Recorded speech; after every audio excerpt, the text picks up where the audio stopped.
जगन्नाथ किए गोटे कौन काठर निर्जीव विग्रहटीए यही शोष तृष्णा जो मो भीतर आसला मुझे पागल हेली से पागलमीटा को आप कहींपारती दुर्गा महादेव बाबू मोर ट्रांसफॉर्मेशन जोड़े जिन सत्य संसार और ईश्वर सन्यासटा गोटे रंग गोटे समय रंग बदलैवा से जो एनलाइटमेंट मोर 2012 है दीर्घ दिन ये पर तापटू से मो सहित कंटाक्ट रहिले कि प्रभु प्रभु मो सहित कथबार्ता करती मुझे आपको कथबार्ता करुच्ची आपड़ जब आखि मुझीदेवे मत देखिपारे मो साउंड को परिष्कार शुणे मु ठीक सेमती बसी थी घर भितर परिष्कार स्पष्ट शब्द शुणी सब बोधे से सकाशे बोधे मिछ महात्मा बेले मत क्राइम ब्रांच वाला जमा धरी पारे ना मु बैंक आसी खाया हठात डाकिला उदुदिया खराब मुझे अरे एति खाया मत डाकुचु ठीक अच्छे मु तो से डाकिले रहीपरि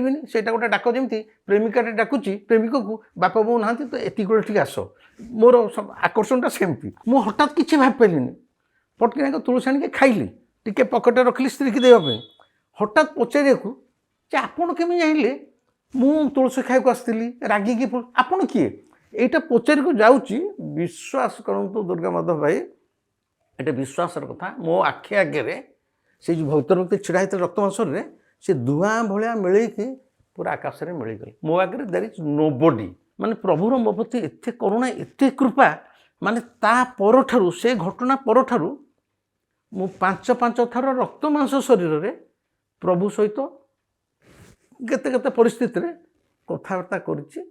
पुरी आज केमती अछि? पुरी आज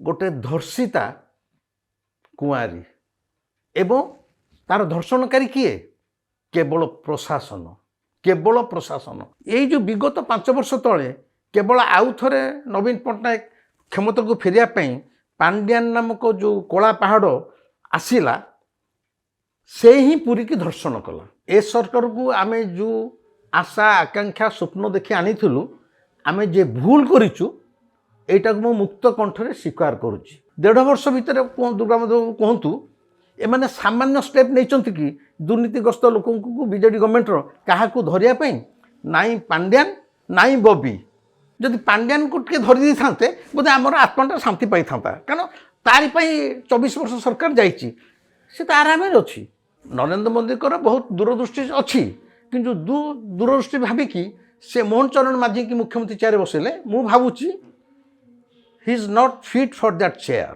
ओडिशा गोटे भल शासन चाहे जोगी भली गोटे मुख्यमंत्री चाहे है ये जोगीर काणी आंगुठी की आम मुख्यमंत्री सरी हेबेनि बीजेडी समय जड़े पांड्यान थे ए गवर्नमेंट रे एकाधिक पांड्यान माने काम कर गाड़ी पार्क में 500 टंका एवं जो कहले अरविंद बाबू जो कहले भगवान सद्बुद्धि दिंतु मु प्रार्थना करी अरविंद बाबू एवं भली यही सब अहंकार उबुटु होउथुवा आईएएस ऑफिसर मान को भगवान सद्बुद्धि दिंतु।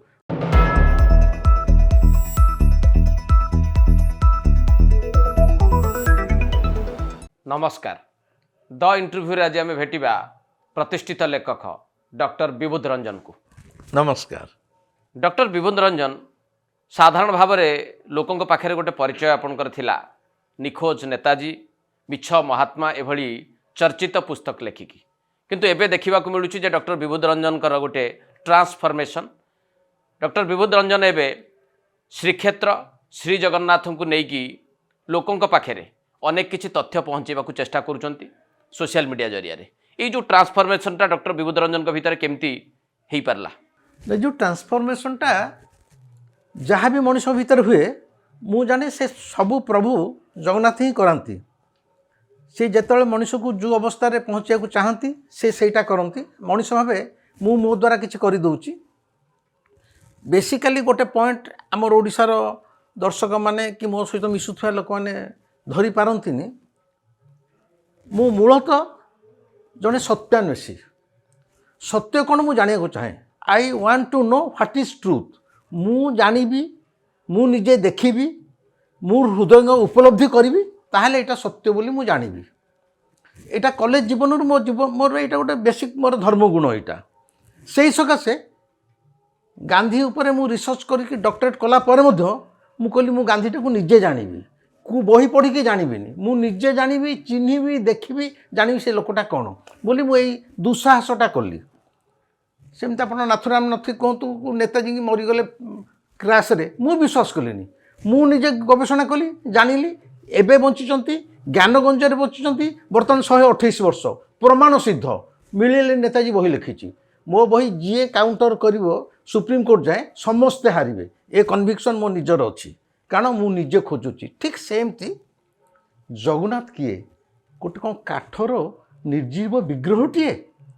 ଏଇ ଶୋଷ ତୃଷ୍ଣା ଯେତେବେଳେ ମୋ ଭିତରେ ଆସିଲା, ମୁଁ ତା ପାଇଁ ପାଗଳ ହେଲି। ସେଇ ପାଗଳାମିଟାକୁ ଆପଣ କହିପାରନ୍ତି ଦୁର୍ଗାମାଧବ ବାବୁ, ମୋର ଟ୍ରାନ୍ସଫର୍ମେସନ୍। ସଂସାରଟାକୁ ଦେଖିଲି, ମୁଁ କହିଲି ସଂସାରଟା ଏୟା, ଈଶ୍ୱରଙ୍କୁ ଦେଖିବି। ମୁଁ ସନ୍ନ୍ୟାସ କଥା କହୁନି, ଯୋଡ଼ିଏ ଜିନିଷ ସତ୍ୟ, ସଂସାର ଆଉ ଈଶ୍ୱର। ସନ୍ନ୍ୟାସଟା ଗୋଟେ ରଙ୍ଗ, ଗୋଟେ ସମୟର ରଙ୍ଗ ବଦଳେଇବା। ମୁଁ ସନ୍ନ୍ୟାସକୁ ଗୁରୁତ୍ୱ ଦେଉନି। ସଂସାର ସତ୍ୟ, ଈଶ୍ୱର ସତ୍ୟ। ମୁଁ ଶଙ୍କରାଚାର୍ଯ୍ୟଙ୍କ କଥା, ସଂସାର ଅଳିକ ମିଥ୍ୟା, ଅଳିକ ମିଥ୍ୟା କିଛି ନାହିଁ। ସଂସାର ତାହେଲେ ସୃଷ୍ଟି ହେଲା କାହିଁ? ଅଳିକଟାକୁ କ'ଣ ଭଗବାନ ବୋକା ହେଇଥିଲେ? ସେ କହିବେ ଏଇଟା ସଂସାରଟାକୁ ମୁଁ ତିଆରି କରିଦେଲି, କିନ୍ତୁ ଅଳିକ ଏଇଟା। ସେସବୁ ସେ ପଣ୍ଡିତମାନଙ୍କର ଶାସ୍ତ୍ର କଥା। I do not believe in shastra ଜୁଆଡ଼, ହେଲା, ଆଇ ବିଲିଭ୍ ଇନ୍ ପ୍ରାକ୍ଟିକାଲିଟି। ସଂସାର ସତ୍ୟ, ଈଶ୍ୱର ସତ୍ୟ। ସଂସାରଟାକୁ ମୁଁ ଜାଣିଲି, ବାହା ହେଲି, ସଂସାର କଲି, ସଂସାରକୁ ଜାଣିଲି, ଇତିହାସକୁ ଜାଣିଲି, ତାପରେ ଇଚ୍ଛା ହେଲା ଈଶ୍ୱରଙ୍କୁ ଜାଣିବା ପାଇଁ ବୋଲି। ହୁଏତ ଈଶ୍ୱରଙ୍କର କୃପା ଥିଲା, ସିଏ ମୋତେ, ତାଙ୍କୁ ଜାଣିବାରେ ସିଏ ମୋତେ ସାହାଯ୍ୟ କଲେ। ଲୋକ ଭାବୁଛନ୍ତି ଇଏ ବର୍ତ୍ତମାନ ଗୋଟେ ସାଧୁ ହୋଇଗଲେ। ଅଧିକରୁ ଅଧିକ ଡକ୍ଟର ବିବୁଧ ରଞ୍ଜନଙ୍କୁ ଏବେ ସକ୍ରିୟ ଦେଖିବାକୁ ମିଳୁଛି ସୋସିଆଲ ମିଡ଼ିଆ ପ୍ଲାଟଫର୍ମରେ, ବିଶେଷ କରିକି ୟୁଟ୍ୟୁବରେ, ଏବଂ ଆପଣ ଶ୍ରୀକ୍ଷେତ୍ରର ଅନେକ ଗୁଡ଼ିଏ ରହସ୍ୟମୟ ଦିଗକୁ ଉନ୍ମୋଚନ କରିବାକୁ ଚେଷ୍ଟା କରୁଛନ୍ତି, ଲୋକଙ୍କ ପାଖରେ ପହଞ୍ଚାଇବାକୁ ଚେଷ୍ଟା କରୁଛନ୍ତି। ତାର ପ୍ରକୃତ ଉଦ୍ଦେଶ୍ୟ କ'ଣ? ତାର ପ୍ରକୃତ ଉଦ୍ଦେଶ୍ୟ, ମୁଁ ଯେହେତୁ ପୁରୀରେ ଜନ୍ମ ହୋଇଛି, ପୁରୀରେ ପାଠ ପଢ଼ିଛି, ପୁରୀରେ ପ୍ରଭୁର କି ପ୍ରକାର ଚମତ୍କାରିତା, ବ୍ୟାଙ୍କରେ ଚାକିରି କରି ଜଣଙ୍କର ଟ୍ରାନ୍ସଫର ହେବନି 35 ବର୍ଷରେ, ଇଏ ଭାରତ ବର୍ଷରେ ମୁଁ record, the only rarest of the rare example. ଜଣେ ବ୍ୟାଙ୍କରେ ଚାକିରି କଲେ 3 ବର୍ଷରେ ଟ୍ରାନ୍ସଫର, ଚେଷ୍ଟା ନୁହଁ, ଧରାଧରି ନୁହଁ, ଯେତେବେଳେ ଟ୍ରାନ୍ସଫର ଅର୍ଡ଼ର ଆସେ ମୋର ନଥାଏ। 35 ବର୍ଷ ମୁଁ ବ୍ୟାଙ୍କରେ ଚାକିରି କରୁଛି। ପ୍ରଥମ ପୋଷ୍ଟିଂ ପୁରୀରେ ହେଲା। ମୁଁ BSRB panel, all India banking service recruitment board, individual bank ଦେଇକିନି ଅଲ୍ ଇଣ୍ଡିଆ ପରୀକ୍ଷା ଦେଇକି ପାସ୍ କରିଥିଲି। ସେତେବେଳେ ପାସ୍ କଲା ପରେ ବ୍ୟାଙ୍କ ରିକ୍ରୁଟମେଣ୍ଟ ବୋର୍ଡ଼ ଯାହାକୁ ଯେଉଁ ବ୍ୟାଙ୍କକୁ ଛାଡ଼ିବ। ଆମ ସମୟରେ ମୋର 37 ଜଣ ସାଙ୍ଗ ପୁରୀର ବିଭିନ୍ନ ଜାଗାରେ ପୋଷ୍ଟିଂ ହେଲେ। ମୋର ଯେତେବେଳେ ଆସିଲା ଆପଏଣ୍ଟମେଣ୍ଟ ଲେଟର, ଲେଖା ହେଇଛି to join in UCO bank at Puri.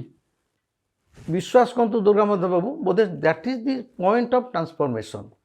ଯେଉଁଦିନ ଆସିଗଲା, ମୁଁ ଆପଣଙ୍କୁ କହୁଛି, ମୋର ସେ ଜୀବନର କଥା ସବୁ ମନେ ପଡ଼ି ରୁମ ଟାଙ୍କୁରି ଯାଉଛି। ମୁଁ କହିଲି ପ୍ରଭୁ, ମୋତେ ପୁରୀରେ ଜନ୍ମ, ପୁରୀରେ ଚାକିରି, ପୁରୀରେ ପାଠପଢ଼ା, ପୁରୀରେ ବି ସେସବୁ ଦେଇଦେଲୁ ଚାକିରିର ପ୍ରଥମ ଆପଏଣ୍ଟମେଣ୍ଟଟା। ମୁଁ ପ୍ରଥମ ଦିନ ବିଶ୍ୱାସ କରନ୍ତୁ ଯାଇଥିଲି, ମନ୍ଦିର ସାମ୍ନା ରାସ୍ତାରେ ଲମ୍ବ ହେଇକି ଶୋଇଥିଲି। ମୁଁ କହିଲି ପ୍ରଭୁ, ଯଦି ମୋତେ ଚାକିରିଟା ବି ପୁରେଇ ଦେଲୁ, ମୋ ମନ ଭିତରେ କ୍ଷମତା ଆଉ ଅର୍ଥକୁ ନେଇ କେବେ ଲୋଭ ଭର୍ତ୍ତି କରିବନି। ମୁଁ ଚାହେଁ ସାରା ଜୀବନ ମୁଁ ଏଇଠି ରହିବି। ତେଣୁ ସେଇଠି କଲି, ମୁଁ କ୍ଲରିକାଲରେ ଜଏନ୍ କଲି। କ୍ଲରିକାଲରେ ଜଏନ୍ କଲେ, although I am first class first in gold medal in political science. ୟୁନିଭର୍ସିଟିରେ ଫାର୍ଷ୍ଟ କ୍ଲାସ୍ ଫାର୍ଷ୍ଟ ହେଇକି ମଧ୍ୟ ମୁଁ କ୍ଲରିକାଲଟାକୁ ଅପ୍ଟ କଲି ଏଇ ସକାଶେ ଯେ ଆଟଲିଷ୍ଟ ଏଇନା ଟ୍ରାନ୍ସଫର 5-10 ବର୍ଷ ହେବନି। ଲମ୍ବେଇ ପଡ଼ିଗଲି, କହିଲି ମୋତେ କ୍ଷମତା ଆଉ ଅର୍ଥ ଦେବନି। ଏବଂ ନିଜେ ପ୍ରମିସ୍ କଲା ଭଳିଆ, ବିଶ୍ୱାସ କରନ୍ତୁ ଜୀବନରେ ମୁଁ 80ରେ ଜଏନ୍ କଲି, 83 ମସିହାଠୁ ମୋତେ ଖାଲି ପ୍ରମୋସନ୍ ଅଫର୍ ହେଡ଼୍ ଅଫିସରୁ ଆସିଲା। ଜୀବନର ଶେଷ ଦିନ ଯାଏଁ ମୁଁ ପ୍ରମୋସନ୍କୁ ଡିନାଇ କରି କରି ଚାଲିଲି। ମୁଁ ଯଦି ପ୍ରମୋସନ୍ ନେଇଥାନ୍ତି, ମୁଁ ସ୍କେଲ୍ 6ରେ ଏକ୍ଜିକ୍ୟୁଟିଭ୍ ର୍ୟାଙ୍କରେ ରିଟାୟାର କରିଥାନ୍ତି, ଏନେ ମିନିମମ୍ ପେନ୍ସନ୍ ପାଉଥାନ୍ତି ମୁଁ 1.5 ଲକ୍ଷ, ଯେଉଁଠି ଖୋଲାଖୋଲି, ମୁଁ ଭାରି ଖୋଲା ହୃଦୟ ଲୋକ, ଏନେ କ୍ଲରିକାଲ ହିସାବରେ ମୁଁ ପେନ୍ସନ୍ ପାଉଛି ମାତ୍ର 40,000 ଟଙ୍କା। ସାରା ଜୀବନରେ ମୋତେ କ୍ଷମତା, ମୁଁ ମ୍ୟାନେଜର ହେବ, ଏକ୍ଜିକ୍ୟୁଟିଭ୍ ଜେନେରାଲ ମ୍ୟାନେଜର କରିନି, କିମ୍ବା କ୍ଷମତା ଆଉ ଟଙ୍କାର ଲୋଭ କରିନି। ମୁଁ କହିଲି ପ୍ରଭୁ ପାଖରେ ମୁଁ ପଡ଼ିକି ରହିଥିବି। ଡକ୍ଟର ବିବୁଧ ରଞ୍ଜନ, ଗୋଟେ ଏପିସୋଡ଼ ମୁଁ ଦେଖୁଥିଲି ଆପଣଙ୍କର ୟୁଟ୍ୟୁବରେ, ଆପଣ ବେଶ ଭାବବିହ୍ୱଳ ହୋଇକି ବର୍ଣ୍ଣନା କରିଛନ୍ତି। ଆଉ ଯିଏ ତାକୁ ଦେଖୁଛି ତାକୁ ବି ଅତି ଜୀବନ୍ତ ଲାଗୁଛି। ସେଇଟା ମହାପ୍ରଭୁ ଜଗନ୍ନାଥଙ୍କ ସହିତ ଆପଣଙ୍କର ଦେଖା ସାକ୍ଷାତ ହୋଇଯାଇଥିଲା ଏବଂ ମଣିଷ ରୂପରେ ଦେଖିବାର ସୁଯୋଗ ପାଇଥିଲେ, ଯେଉଁଟା ଆପଣ ବର୍ଣ୍ଣନା କରିଛନ୍ତି। ସେ ମୁହୂର୍ତ୍ତଟା କ'ଣ ଥିଲା? ସେ ମୁହୂର୍ତ୍ତ ତ ଜୀବନରେ ମୃତ୍ୟୁ ଯାଏଁ ଭୁଲିବାର ନୁହଁ।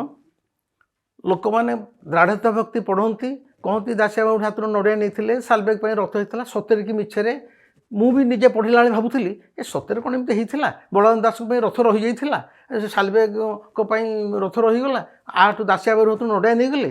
ମୁଁ ବି ଅବିଶ୍ୱାସ କରୁଥିଲି। କିନ୍ତୁ ମୁଁ ଦେଖିଲି ଆମ ଠାକୁର ହେଉଛନ୍ତି ଗୋଟେ ଜୀବନ୍ତ ଛଳ ଛଳ ସତ୍ତା, ଜୀବନ୍ତ। ସେଇ ଉପଲବ୍ଧିଟା ଆସିବା ବଡ଼ କଥା। ମୁଁ ତାକୁ ଏତେ ପୁଙ୍ଖାନୁପୁଙ୍ଖ ଭାବରେ କହିବାକୁ ଚାହୁଁନି, କିନ୍ତୁ ମୁଁ ଦୀର୍ଘ 40 ବର୍ଷ ଧରି କେବଳ ଧ୍ୟାନ କରେ। 32 ବର୍ଷ ବୟସରୁ ଡେଡ୍ ଅଫ୍ ଦି ନାଇଟ୍ରେ, ଗଭୀର ରାତ୍ରରେ। ଏବଂ ଧ୍ୟାନ ହେଉଛି ଏକମାତ୍ର ରାସ୍ତା ଯିଏ ଡିପ୍ ମେଡ଼ିଟେସନ୍ ସମାଧି ସ୍ତରକୁ ଚାଲିଯିବ, ଈଶ୍ୱର ସତ୍ତାଟା କ'ଣ ସେ ନିଜେ ଉପଲବ୍ଧି କରିବ। ଏଇଟା କହିବାର କଥା ନୁହଁ। ଯେଉଁ ସାଧୁ ସନ୍ଥ ସେ କହୁଛନ୍ତି ଏ ଚର୍ମଚକ୍ଷୁରେ ଈଶ୍ୱର ଉପଲବ୍ଧି ସମ୍ଭବ ନୁହଁ, ଶହ ଶହ ବର୍ଷ ଧରି ସାଧୁ ସନ୍ଥମାନେ ତପସ୍ୟା କରୁଛନ୍ତି। Why they are telling? Because they are not realize soul. ସେମାନେ ଈଶ୍ୱରଙ୍କୁ ଉପଲବ୍ଧିରେ ଆଣିନାହାନ୍ତି, ଖାଲି ରଙ୍ଗ ବେରଙ୍ଗ ବଦଳି ଦେଇଛନ୍ତି। ତେଣୁ ସେମାନେ କହୁଛନ୍ତି। ଆପଣଙ୍କର ଉପଲବ୍ଧିଟା କେମିତି ଥିଲା ସେଦିନ? ସେଦିନର ଉପଲବ୍ଧି ସେଇ ଦିନର ଯେବେଠାରୁ ମୋର ଧ୍ୟାନରେ ଈଶ୍ୱରଙ୍କ ସହିତ ଉପଲବ୍ଧି ଆସିଗଲା, ଈଶ୍ୱରଙ୍କୁ ଯେଉଁଟାକୁ ଆପଣ ଏନଲାଇଟେନମେଣ୍ଟ କହନ୍ତି, ମୋର 2012ରେ ପ୍ରକୃତରେ ଆଉ କିଏ କ'ଣ ଗ୍ରହଣ କରୁ ନ କରୁ ଯେଉଁ ଜ୍ଞାନ ପ୍ରାପ୍ତି କହନ୍ତି ବୁଦ୍ଧଙ୍କର, ମୁଁ କହୁନି ମୁଁ ବୁଦ୍ଧ, ସେଇ ଯେଉଁ ଏନଲାଇଟେନମେଣ୍ଟଟା ମୋର 2012ରେ ହେଲା। ଦୀର୍ଘ ଦିନର ଇଏ ପରେ ତାପରଠୁ ସେ ମୋ ସହିତ କଣ୍ଟାକ୍ଟରେ ରହିଲେ କି ପ୍ରଭୁ ମୋ ସହିତ କଥାବାର୍ତ୍ତା କରନ୍ତି। ମୁଁ ଯେମିତି ଆପଣଙ୍କୁ ଏଇନେ କଥାବାର୍ତ୍ତା କରୁଛି, ଆପଣ ଯଦି ଆଖି ବୁଜି ଦେବେ ମୋତେ ଦେଖିପାରିବେନି, ମୋ ସାଉଣ୍ଡଟାକୁ ପରିଷ୍କାର ଶୁଣିବେ। ମୁଁ ଠିକ୍ ସେମିତି ବସିଥିବି ଘର ଭିତରେ, ପରିଷ୍କାର ସ୍ପଷ୍ଟ ଶବ୍ଦ ଶୁଣିବି। ବୋଧେ ସେଇ ସକାଶେ ବୋଧେ ମିଛ ମହାତ୍ମା ବେଳେ ମୋତେ କ୍ରାଇମବ୍ରାଞ୍ଚ ବାଲା ଜମା ଧରିପାରିଲେ ନାହିଁ। କାରଣ ପ୍ରତି ମୁହୂର୍ତ୍ତରେ ମୋତେ ପ୍ରଭୁ କହୁଥାଏ ତୁ ଏଠିକି ଯା ହାରି, ସେଠିକି ଯା ହାରି, ସେଠିକି ଯା ହାରି। ଏବଂ ଆପଣ କହୁଛନ୍ତି ବୋଲି ମୋତେ ଟିକେ ଖାଲି ଗୋଟେ ସେକେଣ୍ଡ ଦିଅନ୍ତୁ। ଯେତେବେଳେ ମୁଁ ହାଇକୋର୍ଟକୁ ସରେଣ୍ଡର କରିବାକୁ ଯାଉଛି, ଗୋଟେ କାର୍ରେ ବସି ଯାଉଛି, ଇଣ୍ଟେଲିଜେନ୍ସ ଜାଣିଯାଇଛନ୍ତି ଇଏ ଆଜି ଯାଉଛି। କାରଣ ସେତେବେଳକୁ 4 ମାସ ଗଲାଣି ମୋତେ ଦେଖିପାରୁନନ୍ତି, ଶ୍ୱଶୁରରେ ଦେଖିପାରୁନନ୍ତି। କ୍ରାଇମବ୍ରାଞ୍ଚ ଏସ୍ପି ତାଙ୍କ ଗାଡ଼ି ଗୋଟେ ଭ୍ୟାନ୍ ମୋତେ ଫଲୋ କରୁଛି। ମୋ ଗାଡ଼ି ଆଗରେ ଆସି ତାଙ୍କ କାର୍ ଥୁଆ ହେଇଗଲା। ଗାଡ଼ି ଆଗରେ ଆସିକି ମୁଁ ଜାଣିଲି ଆଜି ମୁଁ ମଲି, ପିଟା ଗୋଟେ ନଧୁ ଖାଇବି। କାରଣ ନବୀନ ପଟ୍ଟନାୟକ ମୋ ନାଁରେ କେସ୍ କରିଛନ୍ତି, କ୍ରାଇମବ୍ରାଞ୍ଚ କେସ୍ କରିଛି, ହୋମ୍ ଡିପାର୍ଟମେଣ୍ଟ। 4 ମାସ ମୋତେ ଧରିପାରିଲେ ସେ ରାଗିକି ଟକମକ, ତାଙ୍କ ବାଡ଼ି ଠକ୍ ଠକ୍ ହେଲା, ମାନେ କାର ଠକ୍ ଠକ୍ ହେଲା। ମୁଁ ଜାଣିନି ମୁଁ ଖୋଲିବି, ମାଡ଼ ଖାଇକି ପଶିବି। ଆଉ ଖୋଲିଲା ମାତ୍ରେ ଏସ୍ପି କହୁଛନ୍ତି ଆରେ ସେ ବୋଧେ ଆଗ ଗାଡ଼ିରେ ଚାଲିଗଲା, ଏଠି ତ ଖାଲି ଡ୍ରାଇଭର ବସିଛି। Can you believe? ମୁଁ ଖୋଲିଛି ବାହାରିବାକୁ ବସୁଛି, ଏସ୍ପି କହୁଛନ୍ତି ସେ ଆଗ ଗାଡ଼ିରେ ଚାଲିଗଲା, ଆମେ ଭୁଲ ଗାଡ଼ିକୁ ଧଇଲେ, ଏ ଗାଡ଼ିଟା ତ ଖାଲି ଡ୍ରାଇଭର, ଏଠି ତ କେହି ନାହାନ୍ତି। Where I was very much sitting there. ମୁଁ ବସିଛି, ପୋଲିସ ଅଫିସର କହୁଛନ୍ତି ଏଠି କେହି ନା, ଶୂନ୍ୟ। ମୁଁ ତ ନିଜେ ସେ ଚାଲିଗଲି, କହିଲା ଆରେ ସେଇଟାକୁ ଫଲୋ କର। ସାଙ୍ଗେ ସାଙ୍ଗେ ଡୋର୍ ବନ୍ଦ କରି ଚାଲିଲେ। ମୋତେ ଡ୍ରାଇଭର କହୁଛି ଆଜ୍ଞା ଆପଣ ତ, ସେ ଡ୍ରାଇଭର ଜାଣି ମୁଁ କିଏ, ମୋ ଚୋର କିଏ ବଦମାସ। କହିଲେ ଆପଣ ତ ବସୁଛନ୍ତି, ସେ କ'ଣ କହୁଛି ଖାଲି ଏ ଗାଡ଼ିରେ ଡ୍ରାଇଭର ଥିଲା। ମୁଁ କହିଲି ଭାଇରେ କିଛି ଭାବନି, ଟିକେ ରହିଯାଅ, ସେ ଗାଡ଼ି ଗଲା ପରେ ଆମେ ଫେରିଯିବା। ଏଇଥିରୁ ଜାଣିପାରିଥାନ୍ତୁ ପ୍ରଭୁ ଚାହିଁଲେ କ'ଣ କରାଯାଇପାରିବେ। ଏଇଟା ମୋ ତା ନହେଲେ 4 ମାସ ଗୋଟେ ମଧ୍ୟବିତ୍ତ ପରିବାରର ପିଲାକୁ କ୍ରାଇମବ୍ରାଞ୍ଚର 6ଟା ଟିମ୍ ଜୀବନରେ ଧରିପାରିଲେନି। ଯେଉଁଠୁ ଷ୍ଟେଟ୍ ଗଭର୍ଣ୍ଣମେଣ୍ଟ ମୋତେ ଗଭର୍ଣ୍ଣମେଣ୍ଟ ଅପରେସନ୍ କରୁଛି ମୋତେ ଧରିବା ପାଇଁ। କେତେ କେତେ ଚୋର ଡକାୟତକୁ international airport, Indira Gandhi airport ଧରା ହେଇଯାଉଛନ୍ତି, କିନ୍ତୁ ବିଭୂତିଭୂଷଣଙ୍କୁ ରକ୍ତମାଂସରେ ଟିକେ କେହି ଦେଖିପାରିଲେନି। ଦ୍ୟାଟ୍ ଇଜ୍ ଓନ୍ଲି ବିକଜ୍, ଆପଣ ବିଶ୍ୱାସ କରିବେନି, ସେ ଅଲଗା ଅନୁଭୂତି। ଗୋଟେ ବହି ଲେଖିଛି, ଭଗବାନଙ୍କର ଆଶୀର୍ବାଦ ଆପଣଙ୍କ ଉପରେ ଥିଲା। ଖାଲି ଆଶୀର୍ବାଦ ନୁହଁ, ପ୍ରତି ମୁହୂର୍ତ୍ତରେ ସେ ମୋ ପାଖେ ପାଖେ ଥିଲା। ଯେଉଁ ଘଟଣାଟି ଆପଣ ୟୁଟ୍ୟୁବରେ ବର୍ଣ୍ଣନା କରିଛନ୍ତି ଯେ ଆପଣ ଦିନେ ହଠାତ୍ ବ୍ୟାଙ୍କରୁ ଘରକୁ ଫେରିଥିଲେ, ଖାଇବାକୁ ବାହାରୁଥିଲେ, ସେହି ସମୟରେ ପ୍ରଭୁ ଆପଣଙ୍କୁ ଡାକିଲେ ଏବଂ ଆପଣ ମନ୍ଦିରକୁ ଗଲେ, ସେ ଘଟଣାଟାକୁ ଟିକେ ସଂକ୍ଷେପରେ କହିବେ। ସଂକ୍ଷେପରେ, ଯେହେତୁ ପ୍ରଭୁ ମୁଁ ମନ୍ଦିରକୁ ଯାଏ ନାହିଁ, ଏପରିକି 92ରୁ 96, 5 ବର୍ଷ ମୋତେ ମନ୍ଦିରକୁ ଯିବାକୁ ବ୍ୟାନ୍ କରାହେଇଥିଲା ପୁରୀ ଲୋକଙ୍କ ଦ୍ୱାରା।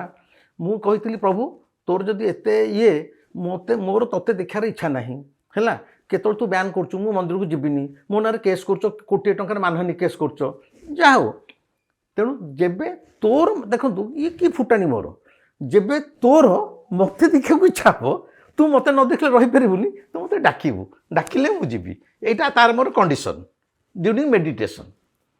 ସେଦିନ ସେ ସେମିତି ଡାକିଥିଲା ଖରାବେଳେ। ହଠାତ୍ ଖରାବେଳେ ଯେତେବେଳେ ଡାକିଥିଲା, ମୁଁ ବ୍ୟାଙ୍କରୁ ଆସିଛି ଖାଇବାକୁ ହଠାତ୍ ଡାକିଲା ଉଦୁଦିଆ ଖରାପ ମୁଁ କହିଲି ଆରେ ଏତିକି ବେଳେ ମୁଁ ଖାଇବାକୁ ଆସିଛି ମୋତେ ଡାକୁଛୁ ଠିକ୍ ଅଛି ମୁଁ ତ ସେ ଡାକିଲେ ରହିପାରିବିନି ସେଇଟା ଗୋଟେ ଡାକ ଯେମିତି ପ୍ରେମିକାଟେ ଡାକୁଛି ପ୍ରେମିକକୁ ବାପା ବୋଉ ନାହାନ୍ତି ତ ଏତିକି ବେଳେ ଟିକେ ଆସ ମୋର ଆକର୍ଷଣଟା ସେମିତି ମୁଁ ଉଦୁଦିଆ ଖରାବେଳେ ଗଲି ଗଲାବେଳେ କହିଲି ମୋତେ ଭାରି ଭୋକ କରୁଛି ଗୋଟେ କଣ୍ଡିସନ୍ ତୁ ତୋ ମୁଣ୍ଡ ଉପରେ ତୁଳସୀ ମୋତେ ଟିକେ ଦେବୁ ଆଉ ମୁଁ ହାତ ପାତି ମାଗିନି ଆଜି ବି ମାଗିନି ଜୀବନରେ 73 ବର୍ଷ ଯାଏ ଗଲାବେଳକୁ ମୋର ଗୋଟେ ସାଙ୍ଗ ପଦିଆ ପଣ୍ଡା ସେ ଯେତେବେଳେ ଆଡମିନିଷ୍ଟ୍ରେଟର କହିଲେ ବିବୁଧ ଆଜି ଗୋଟେ ବଡ଼ ଗୁପ୍ତ ବିଧି ଅଛି ମନ୍ଦିରରେ କେହି ନାହିଁ ଶୋଧ ହେଇସାରିଲାଣି ତୁ ହଠାତ୍ ଚାଲିଲୁ ଜଲ୍ଦି ପଳା ଆଉ ଠାକୁର ଶୋଇଲା ବେଳେ ଯେଉଁ ପାନ ବିଡ଼ିଆ ଭୋଗ ଦିନ 2ଟା ଠାକୁରଙ୍କ ରାତି ଶୋଇବା ସରିଗଲାଣି ମୋତେ ପାନଟା ଆଣି ଦେଲା ମୁଁ ପାନଟି ଖାଇଲି ପାନଟି ଖାଇ ଦେଇକି ଠାକୁରଙ୍କୁ କହିଲି କଣ୍ଡିସନ୍ ଥିଲା ଯେ ତୁ ମୋତେ ତୁଳସୀ ଦେବୁ ତୁ ଭାବୁଛୁ ମୋତେ ଭଣ୍ଡେଇ ଦେଲୁ ପାନ ତୁ ପାନଟେ ଦେଲେ ଯେ ମୁଁ ଖୁସି ହେଲି ଆଇ ଆମ୍ ଲିଷ୍ଟ ଇଣ୍ଟରେଷ୍ଟେଡ୍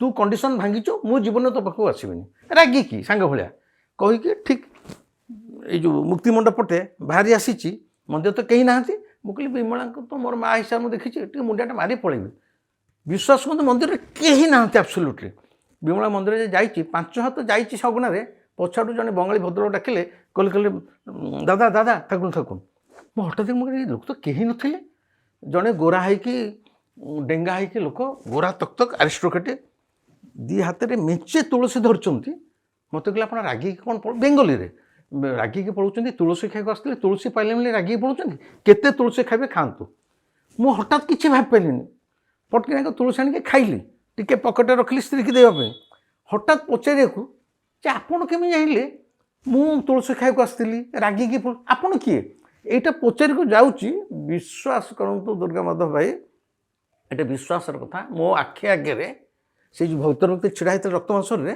ସେ ଧୂଆଁ ଭଳିଆ ମିଳେଇକି ପୁରା ଆକାଶରେ ମିଳିଗଲେ ମୋ ଆଗରେ ଦେର୍ ଇଜ୍ ନୋବଡି ସେ ଦୃଶ୍ୟ ମୁଁ ଯେତେବେଳେ ଭାବୁଛି ମାନେ ମୁଁ ଏତେ ଇମୋସନ୍ ହେଇଯାଉଛି ଭିତରେ ମୁଁ ଜାଣିପାରୁନି ମାନେ ମୋ କ'ଣ ମୁଁ କେଉଁ ଜୀବନ କରିଥିଲି କି କ'ଣ ମାନେ ପ୍ରଭୁର ମୋ ପ୍ରତି ଏତେ କରୁଣା ଏତେ କୃପା ମାନେ ତା ପରଠାରୁ ସେ ଘଟଣା ପରଠାରୁ ମୁଁ 5 ଥର ରକ୍ତ ମାଂସ ଶରୀରରେ ପ୍ରଭୁ ସହିତ କେତେ ପରିସ୍ଥିତିରେ କଥାବାର୍ତ୍ତା କରିଛି ଏବଂ ଆପଣଙ୍କୁ ତ ଆଖି ଆଗରେ କହିଲି ଗୋଟେ ଗାଡ଼ିର କଥା ଏ ଚାଲିଛି ଆଉ ଏ ହେଉଛି ସମ୍ପର୍କ କଥା ଭାବର କଥା ଆଉ ଏ ଭାବ ଭିତରେ ସଂସାରର କୌଣସି ବିଧିବିଧାନ ଶୁଳ୍କ ଉଚ୍ଚାରଣ ଧୂପ ଦୀପ ଘଣ୍ଟି ଘଣ୍ଟା ଶାସ୍ତ୍ରର ଶୁଳ୍କ ওটা କିଛି ନଥାଏ ପ୍ରକୃତରେ ସେ ହେଉଛି ଭାବର ଠାକୁର ଆଉ ପ୍ରେମର ଠାକୁର ପୁରୀର ଅନେକ କିଛି ରହସ୍ୟମୟ ଦିଗକୁ ଉନ୍ମୋଚିତ କରୁଛନ୍ତି ପୁରୀ ବାବଦରେ ଲୋକଙ୍କୁ ଜଣା ନଥିବା କଥା ଜଣାଇବାକୁ ଚେଷ୍ଟା କରୁଛନ୍ତି ପୁରୀରେ ଭଗବାନ ଆପଣଙ୍କୁ ସୁଯୋଗ ଦେଲେ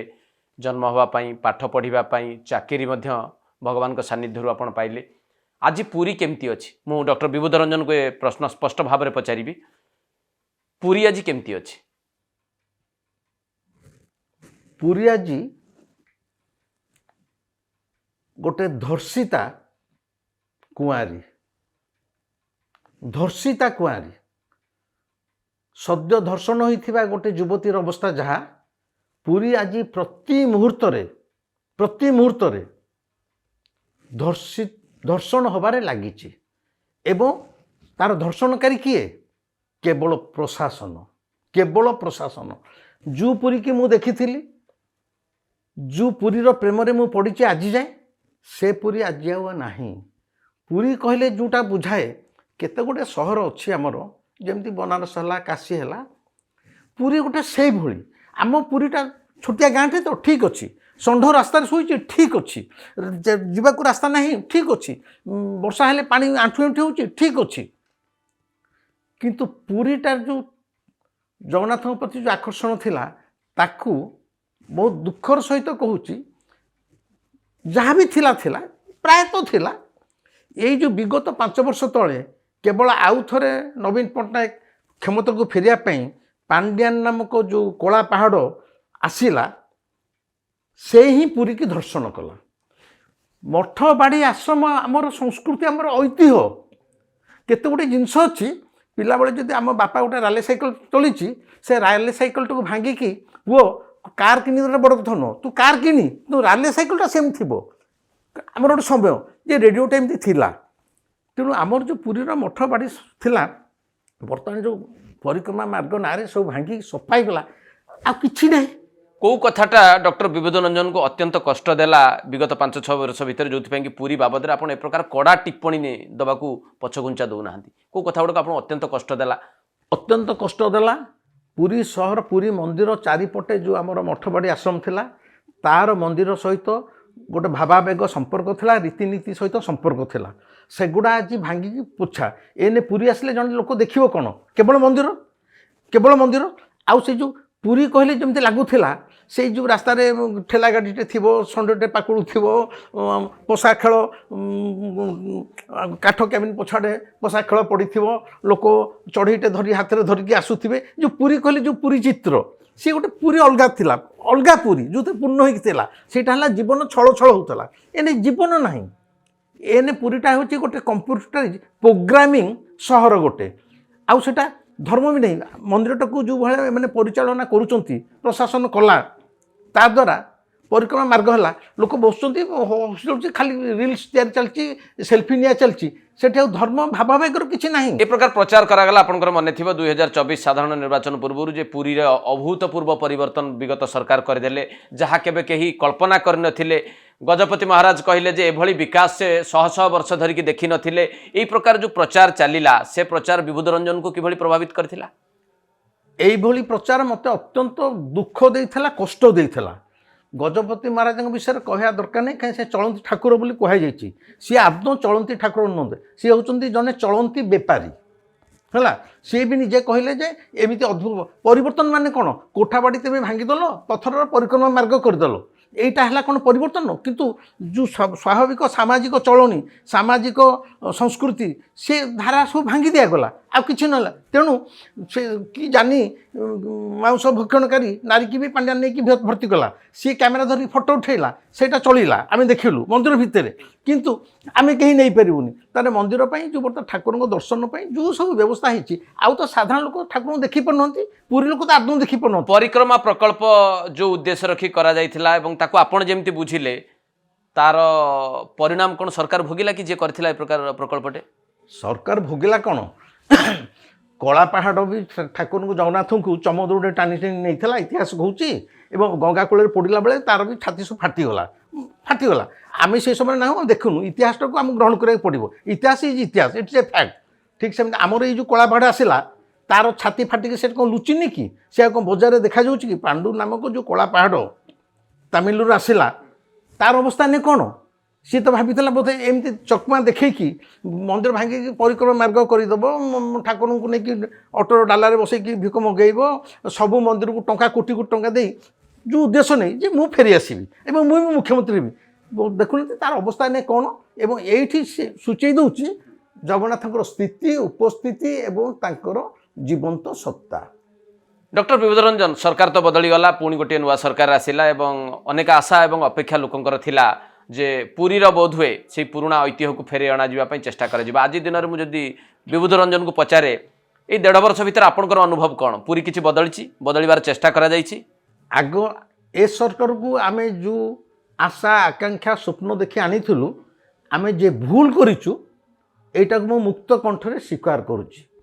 पूर्व सरकार ए सरकार भितर आदौ कौन पार्थक्य ना बोथ आर सेम माने आमे आपको जो आनीलु यही सकाशे आम भीतर जो टकमक राग रक्त गरम होता जे एते जो अनीति दुर्नीति हो जाइए पांड्यान समय कि लास्ट 5 वर्ष गवर्नमेंट नवीन पट्टनायक समय एमने आमको कहले आम दोषी को धरबू दंड देवु कारण दोष कले जो दंड पाइब आम से आशा रखीलु 1.5 वर्ष भितर दुर्गा माधव कहतु एमने सामान्य स्टेप नहीं कि दुर्नीतिग्रस्त लोक बीजेडी गवर्नमेंटर क्या धरियापी नाई पांड्यान नाई बबी से मैंने से समय सबुठ पावरफुल थे आउ तो अनेक थे मोस्ट पावरफुल थे आम भाई जदि पांड्यान को टे धरी था बोधे आमर आत्माटा शांति पाई था कारण तारीपाई 24 वर्ष सरकार जाइए सी तो आराम अच्छी चेंज आउ चेंज पूरी मैंने कौन कर पूरी तो आज जाए किसी एबे गोटे खबर आपड़ शुणी जे 500 टंका भक्त निवास रे जे गाड़ीटे राति पार्किंग करिवो से दब ये निष्पत्ति होउची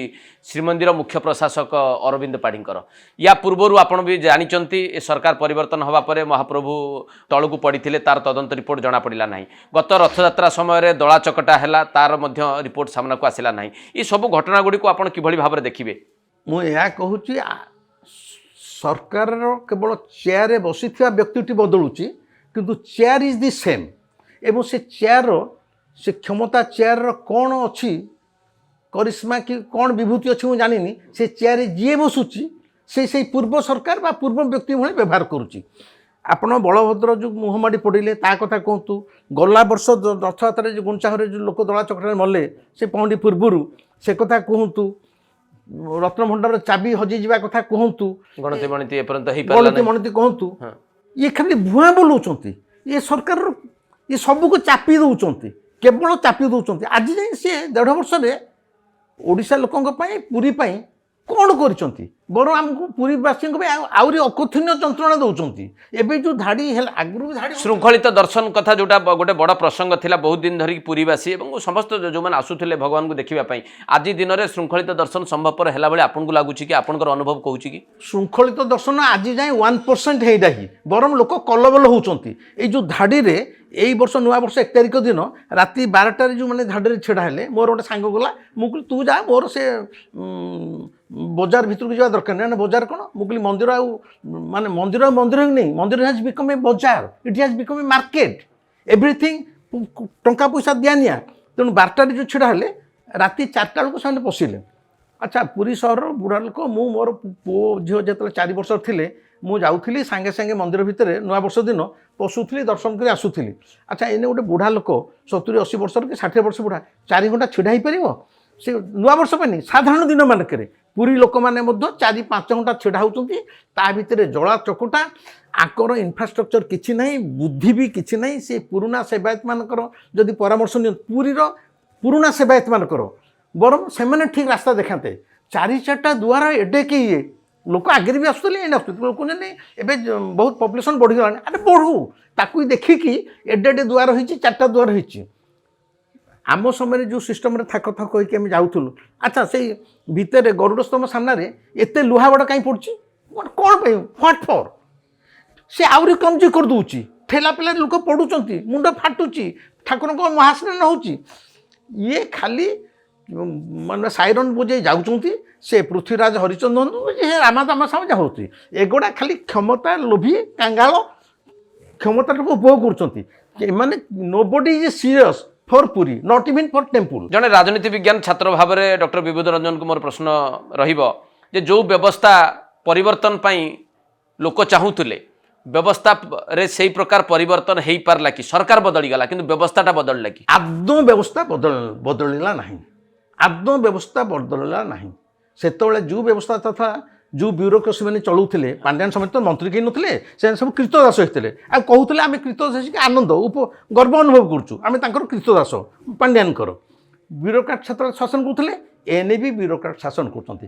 କାରଣ ଏହା ମଧ୍ୟ ଦୁଃଖର ସହିତ କହୁଛି, ନରେନ୍ଦ୍ର ମୋଦିଙ୍କର ବହୁତ ଦୂରଦୃଷ୍ଟି ଅଛି, କିନ୍ତୁ ଦୂରଦୃଷ୍ଟି ଭାବିକି ସେ ମୋହନ ଚରଣ ମାଝୀକି ମୁଖ୍ୟମନ୍ତ୍ରୀ ଚେୟାରରେ ବସେଇଲେ। ମୁଁ ଭାବୁଛି he is not fit for that chair. ମାନେ ରାଜନୀତି ବିଜ୍ଞାନ ଛାତ୍ର ହିସାବରେ ଆପଣ ୟେସ୍, ହି ମେ ଏ ଗୁଡ୍ ହ୍ୟୁମାନ୍ ବିଙ୍ଗ। ସେ ଜଣେ ଭଲ ଲୋକ। କହୁଛନ୍ତି ମଣିଷ କ'ଣ ସାଧାରଣ ମଣିଷର ଲୋକର ମନ୍ତ୍ରୀ ନା କ'ଣ କହୁଛନ୍ତି ସବୁ? ଲୋକଙ୍କ ମୁଖ୍ୟମନ୍ତ୍ରୀ। ଆରେ ଲୋକଙ୍କର ମୁଖ୍ୟମନ୍ତ୍ରୀ ହେବା ଏବଂ ମୁଖ୍ୟମନ୍ତ୍ରୀ ହିସାବରେ ଗୋଟେ ଭଲ ପ୍ରଶାସକ ହେବା। ତୁମେ ଜଣେ ଭଲ ମଣିଷ, ଦୁର୍ଗାମାତା ବାବୁ ଗୋଟେ ଭଲ ମଣିଷ। ଆରେ ଭଲ ମଣିଷ ହେବା ନାହିଁ, ତାଙ୍କୁ ଯେଉଁ ପୋଷ୍ଟରେ ବସାଇଛି ଆମେ ତାଙ୍କୁ ଶାସନ ଚାହୁଁଛୁ, ଭଲ ମଣିଷ ଆମେ ଚାହୁଁନୁ। ସେ ଭଲ ମଣିଷ ହେଇପାରନ୍ତି। ତେଣୁ ଓଡ଼ିଶା ଗୋଟେ ଭଲ ଶାସନ ଚାହେଁ, ଯୋଗୀ ଭଳି ଗୋଟେ ମୁଖ୍ୟମନ୍ତ୍ରୀ ଚାହେଁ। ହେଲା, ଇଏ ଯୋଗୀର କାଣି ଆଙ୍ଗୁଠିକି ଆମ ମୁଖ୍ୟମନ୍ତ୍ରୀ ସରି ହେବେନି। ଆଉ ଦୋଷ ଦେଇ କିଛି ଲାଭ ନାହିଁ। ସିଏ ମଧ୍ୟ ଏ ଗଭର୍ଣ୍ଣମେଣ୍ଟ ମଧ୍ୟ ବ୍ୟୁରୋକ୍ରାଟ୍ସମାନଙ୍କ ଦ୍ୱାରା ଚାଲୁଛି। ସେଠି ତାଙ୍କ ବିଜେଡ଼ି ସମୟରେ ଜଣେ ପାଣ୍ଡିଆନ ଥିଲେ, ଏ ଗଭର୍ଣ୍ଣମେଣ୍ଟରେ ଏକାଧିକ ପାଣ୍ଡିଆନ ମାନେ କାମ କରୁଛନ୍ତି। ডক্টর বিভূতি রঞ্জন এই নিকটরে কিছু নিষ্পত্তি পুরীকে নেই হয়েছিল, যেটা আপনার পূর্বর কৌলি যে ভক্ত নিবাসে গাড়ি পার্কিং নিষ্পত্তি হো, অন্যান্য কিছু নিষ্পত্তি নীতি নিয়মকে নেই হো, যা নেই লোক মানে তীব্র প্রতবাদ বি করছেন।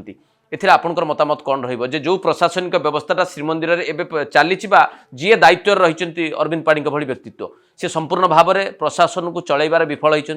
সম্পূর্ণ বিফল হয়েছেন। এটি সবু কিছু খালি চাপি দিয়ে যাচ্ছে। सरकार को खुशी करने बर्तमान आईएएस ऑफिसर माने बत्ती पेला हो जाइछन्ति। ସମ୍ପୂର୍ଣ୍ଣ ବିଫଳ। ମାନେ ଶ୍ରୀମନ୍ଦିର ମୁଖ୍ୟ ପ୍ରଶାସକ ଅରବିନ୍ଦ ପାଣିଙ୍କ ବାବଦରେ ବି ଆପଣଙ୍କର ଟିପ୍ପଣୀ ରହିବ, ଏଇ ଟିପ୍ପଣୀ ରହିବ ଯେ ସିଏ ବି ଠିକରେ ନା ପ୍ରଶାସକ ସେ ଚଳି ପାରୁନାହାନ୍ତି। এই ঘটনার যেতবে লোক তাঁকু সমালোচনা কলে অরবিন্দ পাঢ়ী কহিলেন যে মু আউ সোশিয়াল মিডিয়ার রহিবিনি এবং ভগবান যে সমালোচনা করছেন তাঁকু সদ্বুদ্ধি দিয়ন্তু। এ ক্ষেত্রে বিবুধ রঞ্জন কোণ কহিবে? অরবিন্দ পাঢ়ীঙ্কর এই যে আভিমুখ্য লোকଙ୍କୁ ক্ষমা দেওয়া সে ভগবানଙ୍କ পাখে প্রার্থনা করছেন। ତା ନାଁ ହେଉଛି ଭକ୍ତ ନିବାସ। ଭକ୍ତଟି ଆସି ରହିବ, ସେଥିପାଇଁ ବି ସେ କିଛି ପାଉଣା ଦେଉଛି। ରାତିଟା ଗାଡ଼ିଟା ରହିବ 5 ତମର ଟଙ୍କା ଏତେ ଅଭାବ ହେଲା, ତେବେ ଖାଲି ଟଙ୍କା ଖାଇବ ମାନେ ଗାଡ଼ିଟା ପାର୍କ କରିବାକୁ 500 ଟଙ୍କା। ସେ ଯଦି 3 ଦିନ ରହିବ ଗାଡ଼ି ପାର୍କ ପାଇଁ 1,500 ଟଙ୍କା, ତା ସହିତ ଜିଏସଟି 18% ବି ଜିଏସଟି, ତା ସହିତ ତମେ ଗାଡ଼ି ପାର୍କିଂ ପାଇଁ ପରା ତମେ ଏଡ଼େ 3 ତାଲା 4 ତାଲା କୋଠା ସେଇ ଜେଲ୍ ରୋଡ଼ ପାଖରେ କରିଛ, ଆଉ ସେଥିରେ ଗାଡ଼ି ପାର୍କିଂ ହେଇପାରିବ? ଗାଡ଼ି ପାର୍କିଂ ପାଇଁ 500 ଟଙ୍କା। ଏବଂ ଯେଉଁ କହିଲେ ଅରବିନ୍ଦ ବାବୁ ଯେଉଁ କହିଲେ ଭଗବାନ ତାଙ୍କୁ ସଦ୍ବୁଦ୍ଧି ଦିଅନ୍ତୁ, ମୁଁ ପ୍ରାର୍ଥନା କରିବି ଅରବିନ୍ଦ ବାବୁ ଏବଂ ତାଙ୍କ ଭଳି ଏଇସବୁ ଅହଙ୍କାରରେ ଉବୁଟୁ ହେଉଥିବା ଆଇଏଏସ୍ ଅଫିସରମାନଙ୍କୁ ଭଗବାନ ସଦ୍ବୁଦ୍ଧି ଦିଅନ୍ତୁ। ଭଗବାନ ସବୁ ଦେଖୁଛନ୍ତି, ଠିକ୍ ସମୟରେ ସେ ବି ଫଳ ବି ଦେବେ। ଆପଣ ଆପଣଙ୍କର ଆତ୍ମଜୀବନୀର ନାଁ ରଖିଛନ୍ତି ନିଆଁରେ ଚାଲୁଥିବା ମଣିଷଟିଏ। ଏ ପ୍ରକାର ନାମକରଣର ଉଦ୍ଦେଶ୍ୟ କ'ଣ ରହିଛି ଏବଂ ନିଆଁରେ ଚାଲୁଥିବା ମଣିଷ ହେଉଛନ୍ତି ବିବୁଧ ରଞ୍ଜନ, ଏହାକୁ ଆମେ ବୁଝିବା କି? ସେଇ ସକାଶେ ତ ମୁଁ ନାଁ ଦେଇଛି, କାରଣ ମୋ ଜୀବନଟା ମୁଁ କେବଳ ନିଆଁରେ ଚାଲୁଛି। ପ୍ରତି ମୁହୂର୍ତ୍ତରେ ପୋଡ଼ି ହେଉଛି, କିନ୍ତୁ ପୋଡ଼ି ହେଇକି ମୁଁ ଆହୁରି ସୁନାଟା ଯେମିତି ଯେତେ ପୋଡ଼ି ହେବ ସେତିକି ଶୁଦ୍ଧ ହେବ। ମୁଁ ପ୍ରତି ମୁହୂର୍ତ୍ତରେ ନିଜକୁ ନିଜେ ଭାବୁଛି ମୁଁ ଆହୁରି ଝଟକୁଛି ବା ଆହୁରି ମୋର ଭିତରଟା ଶୁଦ୍ଧ ହେବାରେ ଲାଗିଛି।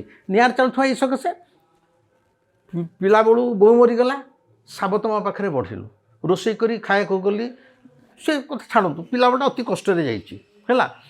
କଲେଜ ଜୀବନରେ ପ୍ରେମ କଲି, 3 ଥର ପ୍ରେମରେ ନାହିଁ ନଥିବା ଧୋକା, ପ୍ରେମରେ ଏକଦମ ପାଗଳ, ଏବଂ ପାଗଳ ହେଇକି ପ୍ରେମିକାର ବୋଉ ମୋ ଉପରେ ତନ୍ତ୍ର ପ୍ରୟୋଗ, ଫାର୍ଷ୍ଟ କ୍ଲାସ୍ ପାଇକି ମଧ୍ୟ ଲେକ୍ଚରସିପ୍ ପାଇକି ମଧ୍ୟ 5 ବର୍ଷ ତନ୍ତ୍ରର ପ୍ରଭାବରେ ତାନ୍ତ୍ରିକ ଯିଏ ସେ ମରିଗଲେଣି। ଓଡ଼ିଶାର ଏକଦମ ନାମଜାଦା ତାନ୍ତ୍ରିକ ଥିଲେ। ବାପାଙ୍କୁ କହିଲେ ତାକୁ କୁହନ୍ତୁ ସେ ପ୍ରେମରୁ ଓହରିଯିବ, ତା ନହେଲେ ମୁଁ ଯଦି ତନ୍ତ୍ର ପ୍ରୟୋଗ କରିବି ତା ଜୀବନ ବର୍ବାଦ, କାରଣ ତନ୍ତ୍ରର ପ୍ରଭାବ ରିଆକ୍ସନ୍ ଅଛି। ବାବା କହିଲେ ସେ ମୋ କଥା ମାନୁନି, ଏବଂ ତନ୍ତ୍ର ପ୍ରୟୋଗ ହେଲା। ତନ୍ତ୍ର ପ୍ରୟୋଗ ପରେ ପ୍ରକୃତରେ ପ୍ରେମିକାକୁ ମୁଁ ପାଇପାରିଲି ନାହିଁ, ସେ ଅଲଗା କଥା। କିନ୍ତୁ ତନ୍ତ୍ରର ଯେଉଁ ରିଆକ୍ସନ୍ ହେଲା, ଫର୍ 5 ଇୟର୍ସ 75ରୁ 80 ଲେକ୍ଚରସିପ୍ ଅଫର୍ ଆସିଛି, ଯାଇନି, କୌଣସି ପରୀକ୍ଷା ଦେଇନି। I was a mad man in Puri town for last 5 years. 75ରୁ 80 ବିବୁଧ ରଞ୍ଜନ ଗୋଟେ ଦାଢ଼ି ଛାଡ଼ି ଆବନର୍ମାଲିଟିରେ ମାନେ ଖାଲି ପାଗଳଙ୍କ ଭଳିଆ ବୁଲି ରହିଲା। ଚାକିରି ନାହିଁ, ବାକିରି ନାହିଁ, ସଂସାର ନାହିଁ, ଘର ନାହିଁ। ବାପା କହିଲେ ଏଠୁ ଘରୁ ବାହାର କରିଦିଅ। 5 ବର୍ଷ ପରେ ଯେଉଁ ତନ୍ତ୍ରର ପ୍ରଭାବଟା ଯେତେବେଳେ ମୋ ପାଖରୁ ବାହାରିଲା, ମୁଁ ପ୍ରଥମ ପରୀକ୍ଷା ଦେଲି ବ୍ୟାଙ୍କରେ, ଏବଂ ପ୍ରଥମ ଗୋଟିଏ ଷ୍ଟ୍ରୋକ୍ରେ ମୁଁ ପାଇଲି। ଯଦିଓ ମୋର ଇକୋନୋମିକ୍ସ ନଥିଲା, କମର୍ସ ନଥିଲା, ସାଇନ୍ସ ନଥିଲା, ମ୍ୟାଥମେଟିକ୍ସ ନଥିଲା, ଯାହା ମୁଁ ପାଇଲି। ଏବଂ ତାପରେ ଏ ସାମାଜିକ ପରିବର୍ତ୍ତନ ପାଇଁ ପୁରୀରେ ବହୁତ ଲୋକ ଜାଣନ୍ତିନି, କାରଣ ମୁଁ ଯେଉଁ କାମ କରେ କେତେବେଳେ ପବ୍ଲିସାଇଜ୍ କରେନି, କି ମାନେ ସାମ୍ବାଦିକମାନଙ୍କୁ ଡାକେନି। ଆମର ମର୍ଚିକୋଟ ପାଖଟା ଅଳିଆ ଗଦା ହିସାବରେ ବ୍ରିଟିଶ ସମୟରୁ ରେକର୍ଡେଡ଼। ଚିଠିଟା ଲେଖା ହେବ ଦୁର୍ଗାମାଧବ ମିଶ୍ର ଅଳିଆ ଗଦା, ଚିଠି ଜଣେ ପାଇଯିବ। ଅଳିଆ ଗଦା ମାନେ ଆମର ମର୍ଚିକୋଟ ପାଖରେ ମନ୍ଦିରଠୁ ମାତ୍ର 25 ହାତ ଦୂରରେ ମ୍ୟୁନିସିପାଲିଟିର ସବୁ ଅଳିଆ ଗଦା ହୁଏ ହେଲା। ଏ 400-500 ବର୍ଷର ପରମ୍ପରା। ମୁଁ ନିଜେ ଏକୁଟିଆ ତା ବିରୁଦ୍ଧରେ ବିପ୍ଳବ କରି ପୁରୀ କଲେକ୍ଟରଙ୍କୁ ଧମକେଇକି ପୁରା, ସେ ଅଲଗା କଥା, ଅଳିଆ ଗଦାଟାକୁ ସବୁଦିନ ପାଇଁ ମୋ ଚେଷ୍ଟାରେ ମୁଁ ହଟେଇଛି ଆଜି ଯାଏ ହେଲା। ମନ୍ଦିର କିନ୍ତୁ ଏଇଟା ଗୋଟେ ସିମ୍ପଲ୍ ଭାବରେ କହୁଛି, ମନ୍ଦିର ଭିତରେ ମଧ୍ୟ ଅନେକ ଅସଦାଚରଣ କାର୍ଯ୍ୟକ୍ରମ ଅତୀତରେ ହେଇଛି, ହେଉଛି। ଏତିକି ଶୁଣିଲା ପରେ ମନ୍ଦିରକୁ ମୋତେ ଫେରେ ବାଡ଼ିବାକୁ ଆସିବେ ହେଲା। ହେଉଛି କେଉଁଝରରୁ ଗୋଟେ ଟ୍ରାଇବାଲ ଝିଅ 16-17 ଜଣ ଗୋଟେ ଛୋଟ ଗାଡ଼ି କିରି ଆସିଥିଲେ ଫାର୍ଷ୍ଟ ଟାଇମ୍ ପାଇଁ ପୁରୀ ମନ୍ଦିର ଦର୍ଶନ କରିବା ପାଇଁ। ମନ୍ଦିର ଦର୍ଶନ କରିଛନ୍ତି ଖରାବେଳେ, କରିସାରିଲା ପରେ 16-17 ଜଣ କାଟି ଆସିଛନ୍ତି। ଜଣକୁ ପଇସା ଦେଇଦେଲେ, ସେଇ ଆନନ୍ଦ ବଜାର ଭିତରେ ସେମାନେ ଅଭଡ଼ା ଖାଇବେ, ସେମାନେ ଖାଉଛନ୍ତି। ଠିକ୍ ସେହି ସମୟରେ ସେଇ ତାରି ଭିତରେ ଥିବା କିଛି ଯିଏ ବି ହେଉ ତାଙ୍କ ଉପରେ ମୋଲେଷ୍ଟେସନ୍ ଆଉ ଅସଦାଚରଣ ପାଇଁ ଆରମ୍ଭ ହୋଇଗଲା ହେଲା। ସେଇଟା ଗୋଟେ ବଡ଼ ନ୍ୟୁଜ୍ ଓଡ଼ିଶାର ମନ୍ଦିରର ଇତିହାସରେ। କୌଣସି ଖବରକାଗଜ ସେଇଟା ବାହାରେ, ଏବଂ ଯେତେବେଳେ ତାଙ୍କ ଉପରେ ଆଟାକ୍ ହେଲା ସେମାନେ ଅଧା ଖାଉଛନ୍ତି। ଆଦିବାସୀ ଝିଅ ଭାରି ସିମ୍ପୁଲ୍, ସେମାନେ କିଛି ଜାଣନ୍ତିନି। ଗୋଟେ ହଠାତ୍ ତାଙ୍କ ଉପରେ ଯେତେବେଳେ ଶାରୀରିକ ଆକ୍ରମଣ ହେଉଛି, କେତେଜଣ ଡେଇଁକି ମାନେ ଏ ଯେଉଁ ଆମର ସ୍ନାନ ମଣ୍ଡପ ସେଇ ପାଚେରୀରୁ ତଳକୁ ଡେଇଁ ପଡ଼ିଲେ କେତେଜଣ ଦୌଡ଼ି ଆସିଲେ ସ୍ପଟ୍ ଡେଥ୍ ଜଣଙ୍କର ହେଲା 3-4 ଜଣ ହସ୍ପିଟାଲକୁ ଆମ୍ବୁଲାନ୍ସରେ ବୁହାଲେ ହାତ ଗୋଡ଼ ଭାଙ୍ଗିକି। ଏଇଟା କେତେ ବଡ଼ ନ୍ୟୁଜ୍ ମନ୍ଦିର ଭିତରେ ଘଟଣା ଘଟୁଛି କୌଣସି ପେପରରେ ନ୍ୟୁଜ୍ରେ ଆସିଲାନି କୌଣସି ପେପରରେ ସବୁ ମୁଁ ଆର୍ଟିକଲ୍ ଲେଖିଲି ସମାଜ ସମସ୍ୟା ବନ୍ଦ କରିଦେଲି କହିଲେ ନା ଏଇଟା ଆମ ଘର କଥା ଏଇଟା ବାହାରକୁ ବାହାରିବା ଦରକାର ନାହିଁ। ମୁଁ ତାପରେ ସୌମ୍ୟ ପଟ୍ଟନାୟକଙ୍କୁ ଫୋନ୍ କଲି ସୌମ୍ୟ ପଟ୍ଟନାୟକ କହିଲେ ଆପଣ ପଠାନ୍ତୁ ମୁଁ ବାହାର କରିବି। ସମ୍ବାଦରେ ସେଇ ମସିହାରେ ଯେତେବେଳେ ବିଜୁ ପଟ୍ଟନାୟକ ଥିଲେ ଲାଗ ମୋର 5-6ଟା ଆର୍ଟିକଲ୍ ଆସିଲା ସବୁଗୁରା ଏଗେନଷ୍ଟ ମାନେ ଏଇ ଯେଉଁ ମନ୍ଦିର ଭିତରେ ଯେଉଁ ସବୁ ବ୍ୟଭିଚାର ସବୁ ହେଉଛି ତା ଏଗେନଷ୍ଟରେ ପ୍ରାୟ 150-200 ସେବାୟତ ମାନେ ଛଡ଼ ଲୁହା ଛଡ଼ ଚେନ୍ ଫେନ୍ ଧରି ଆମ ବ୍ୟାଙ୍କକୁ ଆଟାକ୍ କଲେ ମୋତେ ମାରିବା ପାଇଁ। ବିଭୂତ ରଞ୍ଜନ କେହି ଚିହ୍ନି ପାରୁନାହାନ୍ତି କାରଣ ସେତେବେଳେ ଫଟୋ ହେଉନଥିଲା କାଗଜରେ। ମ୍ୟାନେଜରଟା ଗୋଟେ ସାଉଥ୍ ଇଣ୍ଡିଆନ୍ ବାହାର ଆଣ୍ଡେ ତାକୁ ଫିଜିକାଲି ଧରିକି ଜାବଡ଼ା ମାଇଲେ କହିଲେ ଶଳା ବିଭୂତ ରଞ୍ଜନ କିଏ କହ ଆମକୁ ହେଲା। ମୁଁ ବି ଅଛି କାଉଣ୍ଟର ଭିତରେ ଅଛି ଆମେ 129 ଜଣ ଅଛୁ। ଗ୍ଲାସ୍ ଫ୍ୟାନ୍ ଭଙ୍ଗାଭଙ୍ଗି ହେଲା ସିଏ ଗୋଟେ ବିରାଟ ଇସ୍ୟୁ। ହେଡ଼୍ ଅଫିସ୍ ମୋତେ କହିଲା ଯେ ତୁମେ ଛୁଟି ନେଇକି ରୁହ ତୁମ ପାଇଁ ବ୍ୟାଙ୍କରେ ଇଏ ହେଉଛି। ମୁଁ କହିଲି ମୁଁ ତ ବ୍ୟାଙ୍କର ଟଙ୍କା ଖାଇନି କିଛି କହିନି ମୋର ସେଇଟା ସୋସିଆଲ୍ ଆକ୍ଟିଭିଟିଜ୍ ମୁଁ ରିଫର୍ମେସନ୍ ତା ସହିତ ବ୍ୟାଙ୍କରେ କିଛି ନାହିଁ ମୁଁ ବି ଛୁଟିରେ ରହିନଥିଲି। ମୋ ଜୀବନ ପ୍ରତି ସେତେବେଳେ ବିପଦ ମୋ ନାଁରେ ମାନହାନି ମକଦ୍ଦମା ମୁଁ ଯେଉଁଟା କହୁଛି ମୋତେ ମନ୍ଦିରଟା ବ୍ୟାନ୍ କରାହେଇଥିଲା। ତେଣୁ ସେ କହିଲେ ଇଏ ଶଳାଟି ପୁରୀର ପିଲା ଆମ ଘରେ କ'ଣ ହେଲା ଇଏ ଆମକୁ ବାହାରେ ବତଉଛି ଏହା ହେଉଛି ଆଉ ମନ୍ଦିର କଥାଟା ବାହାରେ ପଡ଼ିବ। ତେଣୁ ଅନେକ ଗୁଡ଼ିଏ ଝଡ଼ ଝଞ୍ଜାକୁ ଆପଣ ଜୀବନ ସାରା ସାମ୍ନା କରିଛନ୍ତି କରିଛି ମୁକାବିଲା ବି କରିଛନ୍ତି ସବୁବେଳେ କରିଛି। ଜାନକୀ ପଟ୍ଟନାୟକ ମଧ୍ୟ ଆପଣ ମନେ ତ 1999 ଜାନକୀ ପଟ୍ଟନାୟକର ଶେଷ ଟର୍ମ ଅଞ୍ଜନା ମିଶ୍ର ଗଣଧର୍ଷଣ 4 ଦିନ ପରେ ମାତ୍ର 4 ଦିନ ପରେ ମୋର ବହି ବାହାରିଲା ଧନ୍ୟ ମୋ ଭାରତବର୍ଷ ଅଞ୍ଜନା ମିଶ୍ରକୁ ଉତ୍ସର୍ଗ କରୁଛି ଏବଂ ଆମର ହୋଟେଲ କେଶରୀରେ ଉନ୍ମୋଚନ ହେବ ଅଞ୍ଜନା ମିଶ୍ର ତାକୁ ଉନ୍ମୋଚନ କରିବେ। ସେତେବେଳକୁ ଅଞ୍ଜନା ମିଶ୍ର ଚାରିପଟେ ପୋଲିସ କାରଣ ସେତେବେଳକୁ ଆମର ଯେଉଁ କିଏ ରାୟ ଯେଉଁ ଆଡଭୋକେଟ୍ ଜେନେରାଲ ଇନ୍ଦ୍ରଜିତ ରାୟ ଆଉ ଜାନକୀ ପଟ୍ଟନାୟକ ଏମାନଙ୍କର ସମ୍ପୃକ୍ତି ଥିଲା ବୋଲି ସେତେବେଳେ ପୁରା ଥିଲା।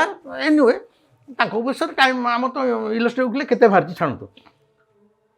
ମୁଁ ବହି ଲେଖିଲି ଏବଂ ତାଙ୍କୁ ହିଁ ଡାକିଲି ସେତେବେଳେ ମିନା KSPN ଯିଏ ଅଛନ୍ତି ଲେଡ଼ି ଜଣେ ସେତେବେଳେ ସେ କହିଲେ ମୋତେ ଆସି କହିଲେ ଆଜି ଆପଣଙ୍କର ଏଇଟା ଉନ୍ମୋଚନ ହେଇପାରିବ କାହିଁକି ନା ଏଥର ଅଞ୍ଜନା ମିଶ୍ର ଅଛନ୍ତି। ମୁଁ କହିଲି what is that to you ନା ଏଇଟା ହେଇପାରିବ ମୁଖ୍ୟମନ୍ତ୍ରୀଙ୍କ ନିର୍ଦ୍ଦେଶ।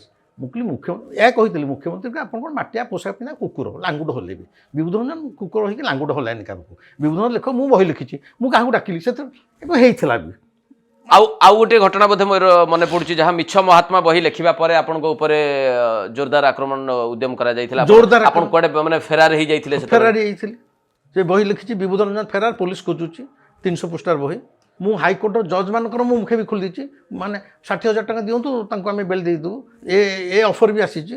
ସେଇଥିପାଇଁ ବୋଧହୁଏ ଆପଣ ଆତ୍ମଜୀବନର ନାଁ ରଖିଲେ ଯେ ନିଆଁରେ ଚାଲୁଥିବା ମଣିଷ। କାରଣ ଆଜି ଯାଏଁ ଏବେ ଲାଟେଷ୍ଟ ମାନେ ମୁଁ କହୁଛି ଏଇ 6 ମାସ ତଳ କଥା ଆପଣଙ୍କୁ ମାନେ ଆଜି ଯାଏଁ କେମିତି ମୋ ଜୀବନଟା ରିସ୍କିରେ ରହିଛି। ମୋର ଗୋଟେ ବହି ବାହାରିଛି ଚୈତନ୍ୟ ହତ୍ୟା ରହସ୍ୟ। ଚୈତନ୍ୟକୁ ପୁରା ମର୍ଡର କରାହେଇଥିଲା ଗରୁଡ଼ ସ୍ତମ୍ଭ ପାଖରେ ହେଲା। ଆଜି ଯାଏଁ 600 ବର୍ଷ ଧରିକି କେହି ସେ ବିଷୟରେ ଲେଖିନାହାନ୍ତି ଲେଖିବାକୁ ସାହସ କରିନାହାନ୍ତି। ଯେଉଁ 5 ଜଣ ବିଶ୍ୱଭାରତୀର ପ୍ରଫେସର ମାନେ ରିସର୍ଚ୍ଚ କରିଥିଲେ ସମସ୍ତେ all were murder. Jayadev Mukherjee latest ପୁରୀରେ ଯାହାଙ୍କୁ ମର୍ଡର କରାହେଲା। ଏଇ ଚୈତନ୍ୟଙ୍କ ହତ୍ୟା ରହସ୍ୟ PhDଟା ତାଙ୍କର ଉନ୍ମୋଚନ ହେଲା ବେଳକୁ ଜ୍ଞାନୀ ଜେଲ୍ ସିଂ ପ୍ରେସିଡେଣ୍ଟ ଥିଲେ। ପୁରୀ ଗୁଣ୍ଡିଚା ମନ୍ଦିର ପାଖରେ ଚୈତନ୍ୟଙ୍କର 500 ବର୍ଷ ପୂର୍ତ୍ତି ପାଇଁ ଗୋଟେ ବିରାଟ ଆୟୋଜନ ହେଇଥିଲା ହେଲା। ଜୟଦେବ ମୁଖାର୍ଜୀ ହେଲେ ଜଣେ ସେ ସମୟରେ ବିରାଟ ହିଷ୍ଟୋରିଆନ୍ ତାଙ୍କୁ ବି ମର୍ଡର କରାହେଲା ଏଇ ଚୈତନ୍ୟ ହତ୍ୟା ରହସ୍ୟ ପାଇଁ।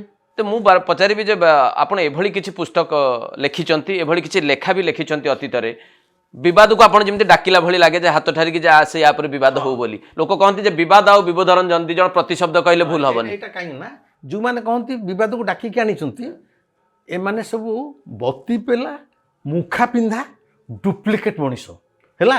ଏମାନେ ସତ୍ୟ କହିବାର ତାଙ୍କର ସାହସ ନାହିଁ ଜୀବନରେ ସାହସ ନାହିଁ। ଏଗୁଡ଼ା କୁକୁର ଭଳିଆ ଜନ୍ମ ହୋଇଛନ୍ତି କୁକୁର ଭଳିଆ ମଳିବେ। ଆଜି ଦିନରେ ଯଦି ମୁଁ ବିଭୂତ ରଞ୍ଜନକୁ ପଚାରେ ଯାହା ଆପଣ ଲେଖିଛନ୍ତି ନିଖୋଜ ନେତାଜୀରେ ହଉ ମିଛ ମହାତ୍ମାରେ ହଉ ନାଥୁରାମର ନଥିରେ ହଉ ଏବଂ ଆପଣଙ୍କର ଆତ୍ମଜୀବନୀରେ ହଉ ୟାକୁ ଯଦି କୌଣସି ଭାବରେ କିଏ ଚ୍ୟାଲେଞ୍ଜ କରେ ସେ ଚ୍ୟାଲେଞ୍ଜ ଗ୍ରହଣ କରିବାକୁ ପ୍ରସ୍ତୁତ ଡକ୍ଟର ବିଭୂତ ରଞ୍ଜନ?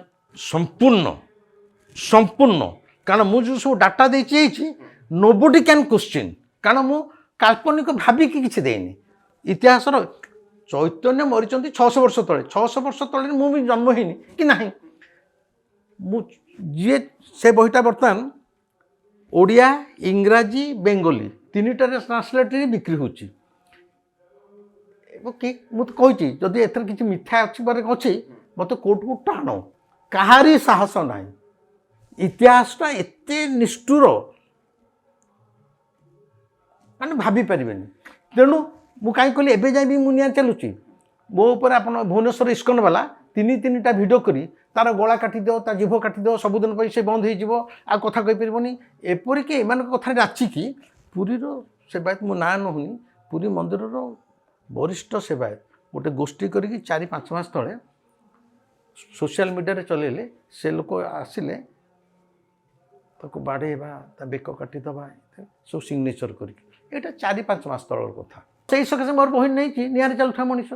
ମୋତେ ମୋ ସ୍ତ୍ରୀ, ମୋ ପିଲା ସବୁ କହୁଛନ୍ତି ବାବା ଆଉ କ'ଣ ଦରକାର ଏଗୁଡ଼ା। ମୁଁ କହିଲି ଜନ୍ମ ହେଇଛି ଦିନେ ମରିବି, କିଏ ମୋ ବେକ କାଟିଦେଉ, କିଏ ମୋତେ ମାରିଦେଉ, ମରିବେ।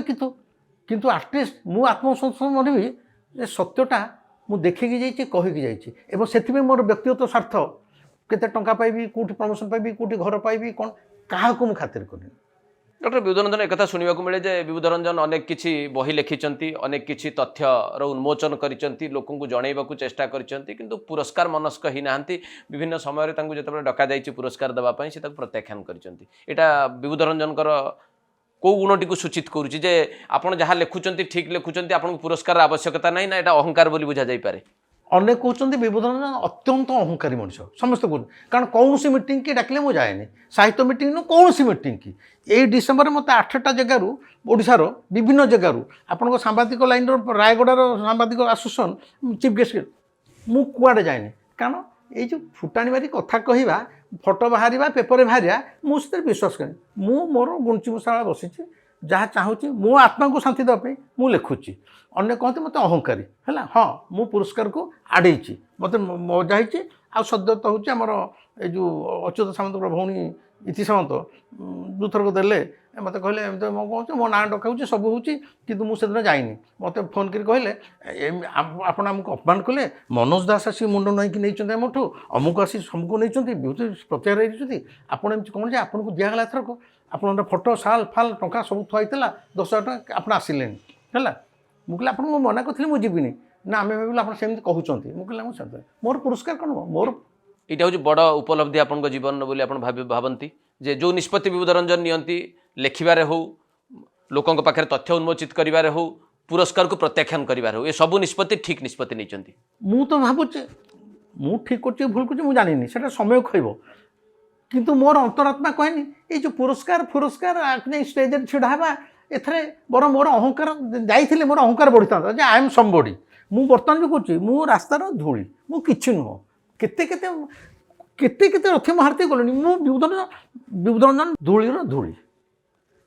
ଡକ୍ଟର ବିବୁଧ ରଞ୍ଜନ ଯେଉଁ ଚିନ୍ତାଧାରା ନେଇକି ଆପଣ ଆଗକୁ ବଢ଼ିଛନ୍ତି, ବିଭିନ୍ନ ରହସ୍ୟ ଉନ୍ମୋଚିତ କରିବାକୁ ଚେଷ୍ଟା କରିଛନ୍ତି, ଯେତିକି ସମୟ ଆପଣ ଦେଇଛନ୍ତି, ସେମିତି ନିଜ ଜନ୍ମମାଟି ଯେଉଁଠି ଜନ୍ମ ହୋଇଛନ୍ତି ଯେଉଁ ରାଜ୍ୟରେ, ସେ ରାଜ୍ୟକୁ କେମିତି ଦେଖିବାକୁ ଆଜି ଦିନରେ ଚାହୁଁଛନ୍ତି ବିବୁଧ ରଞ୍ଜନ?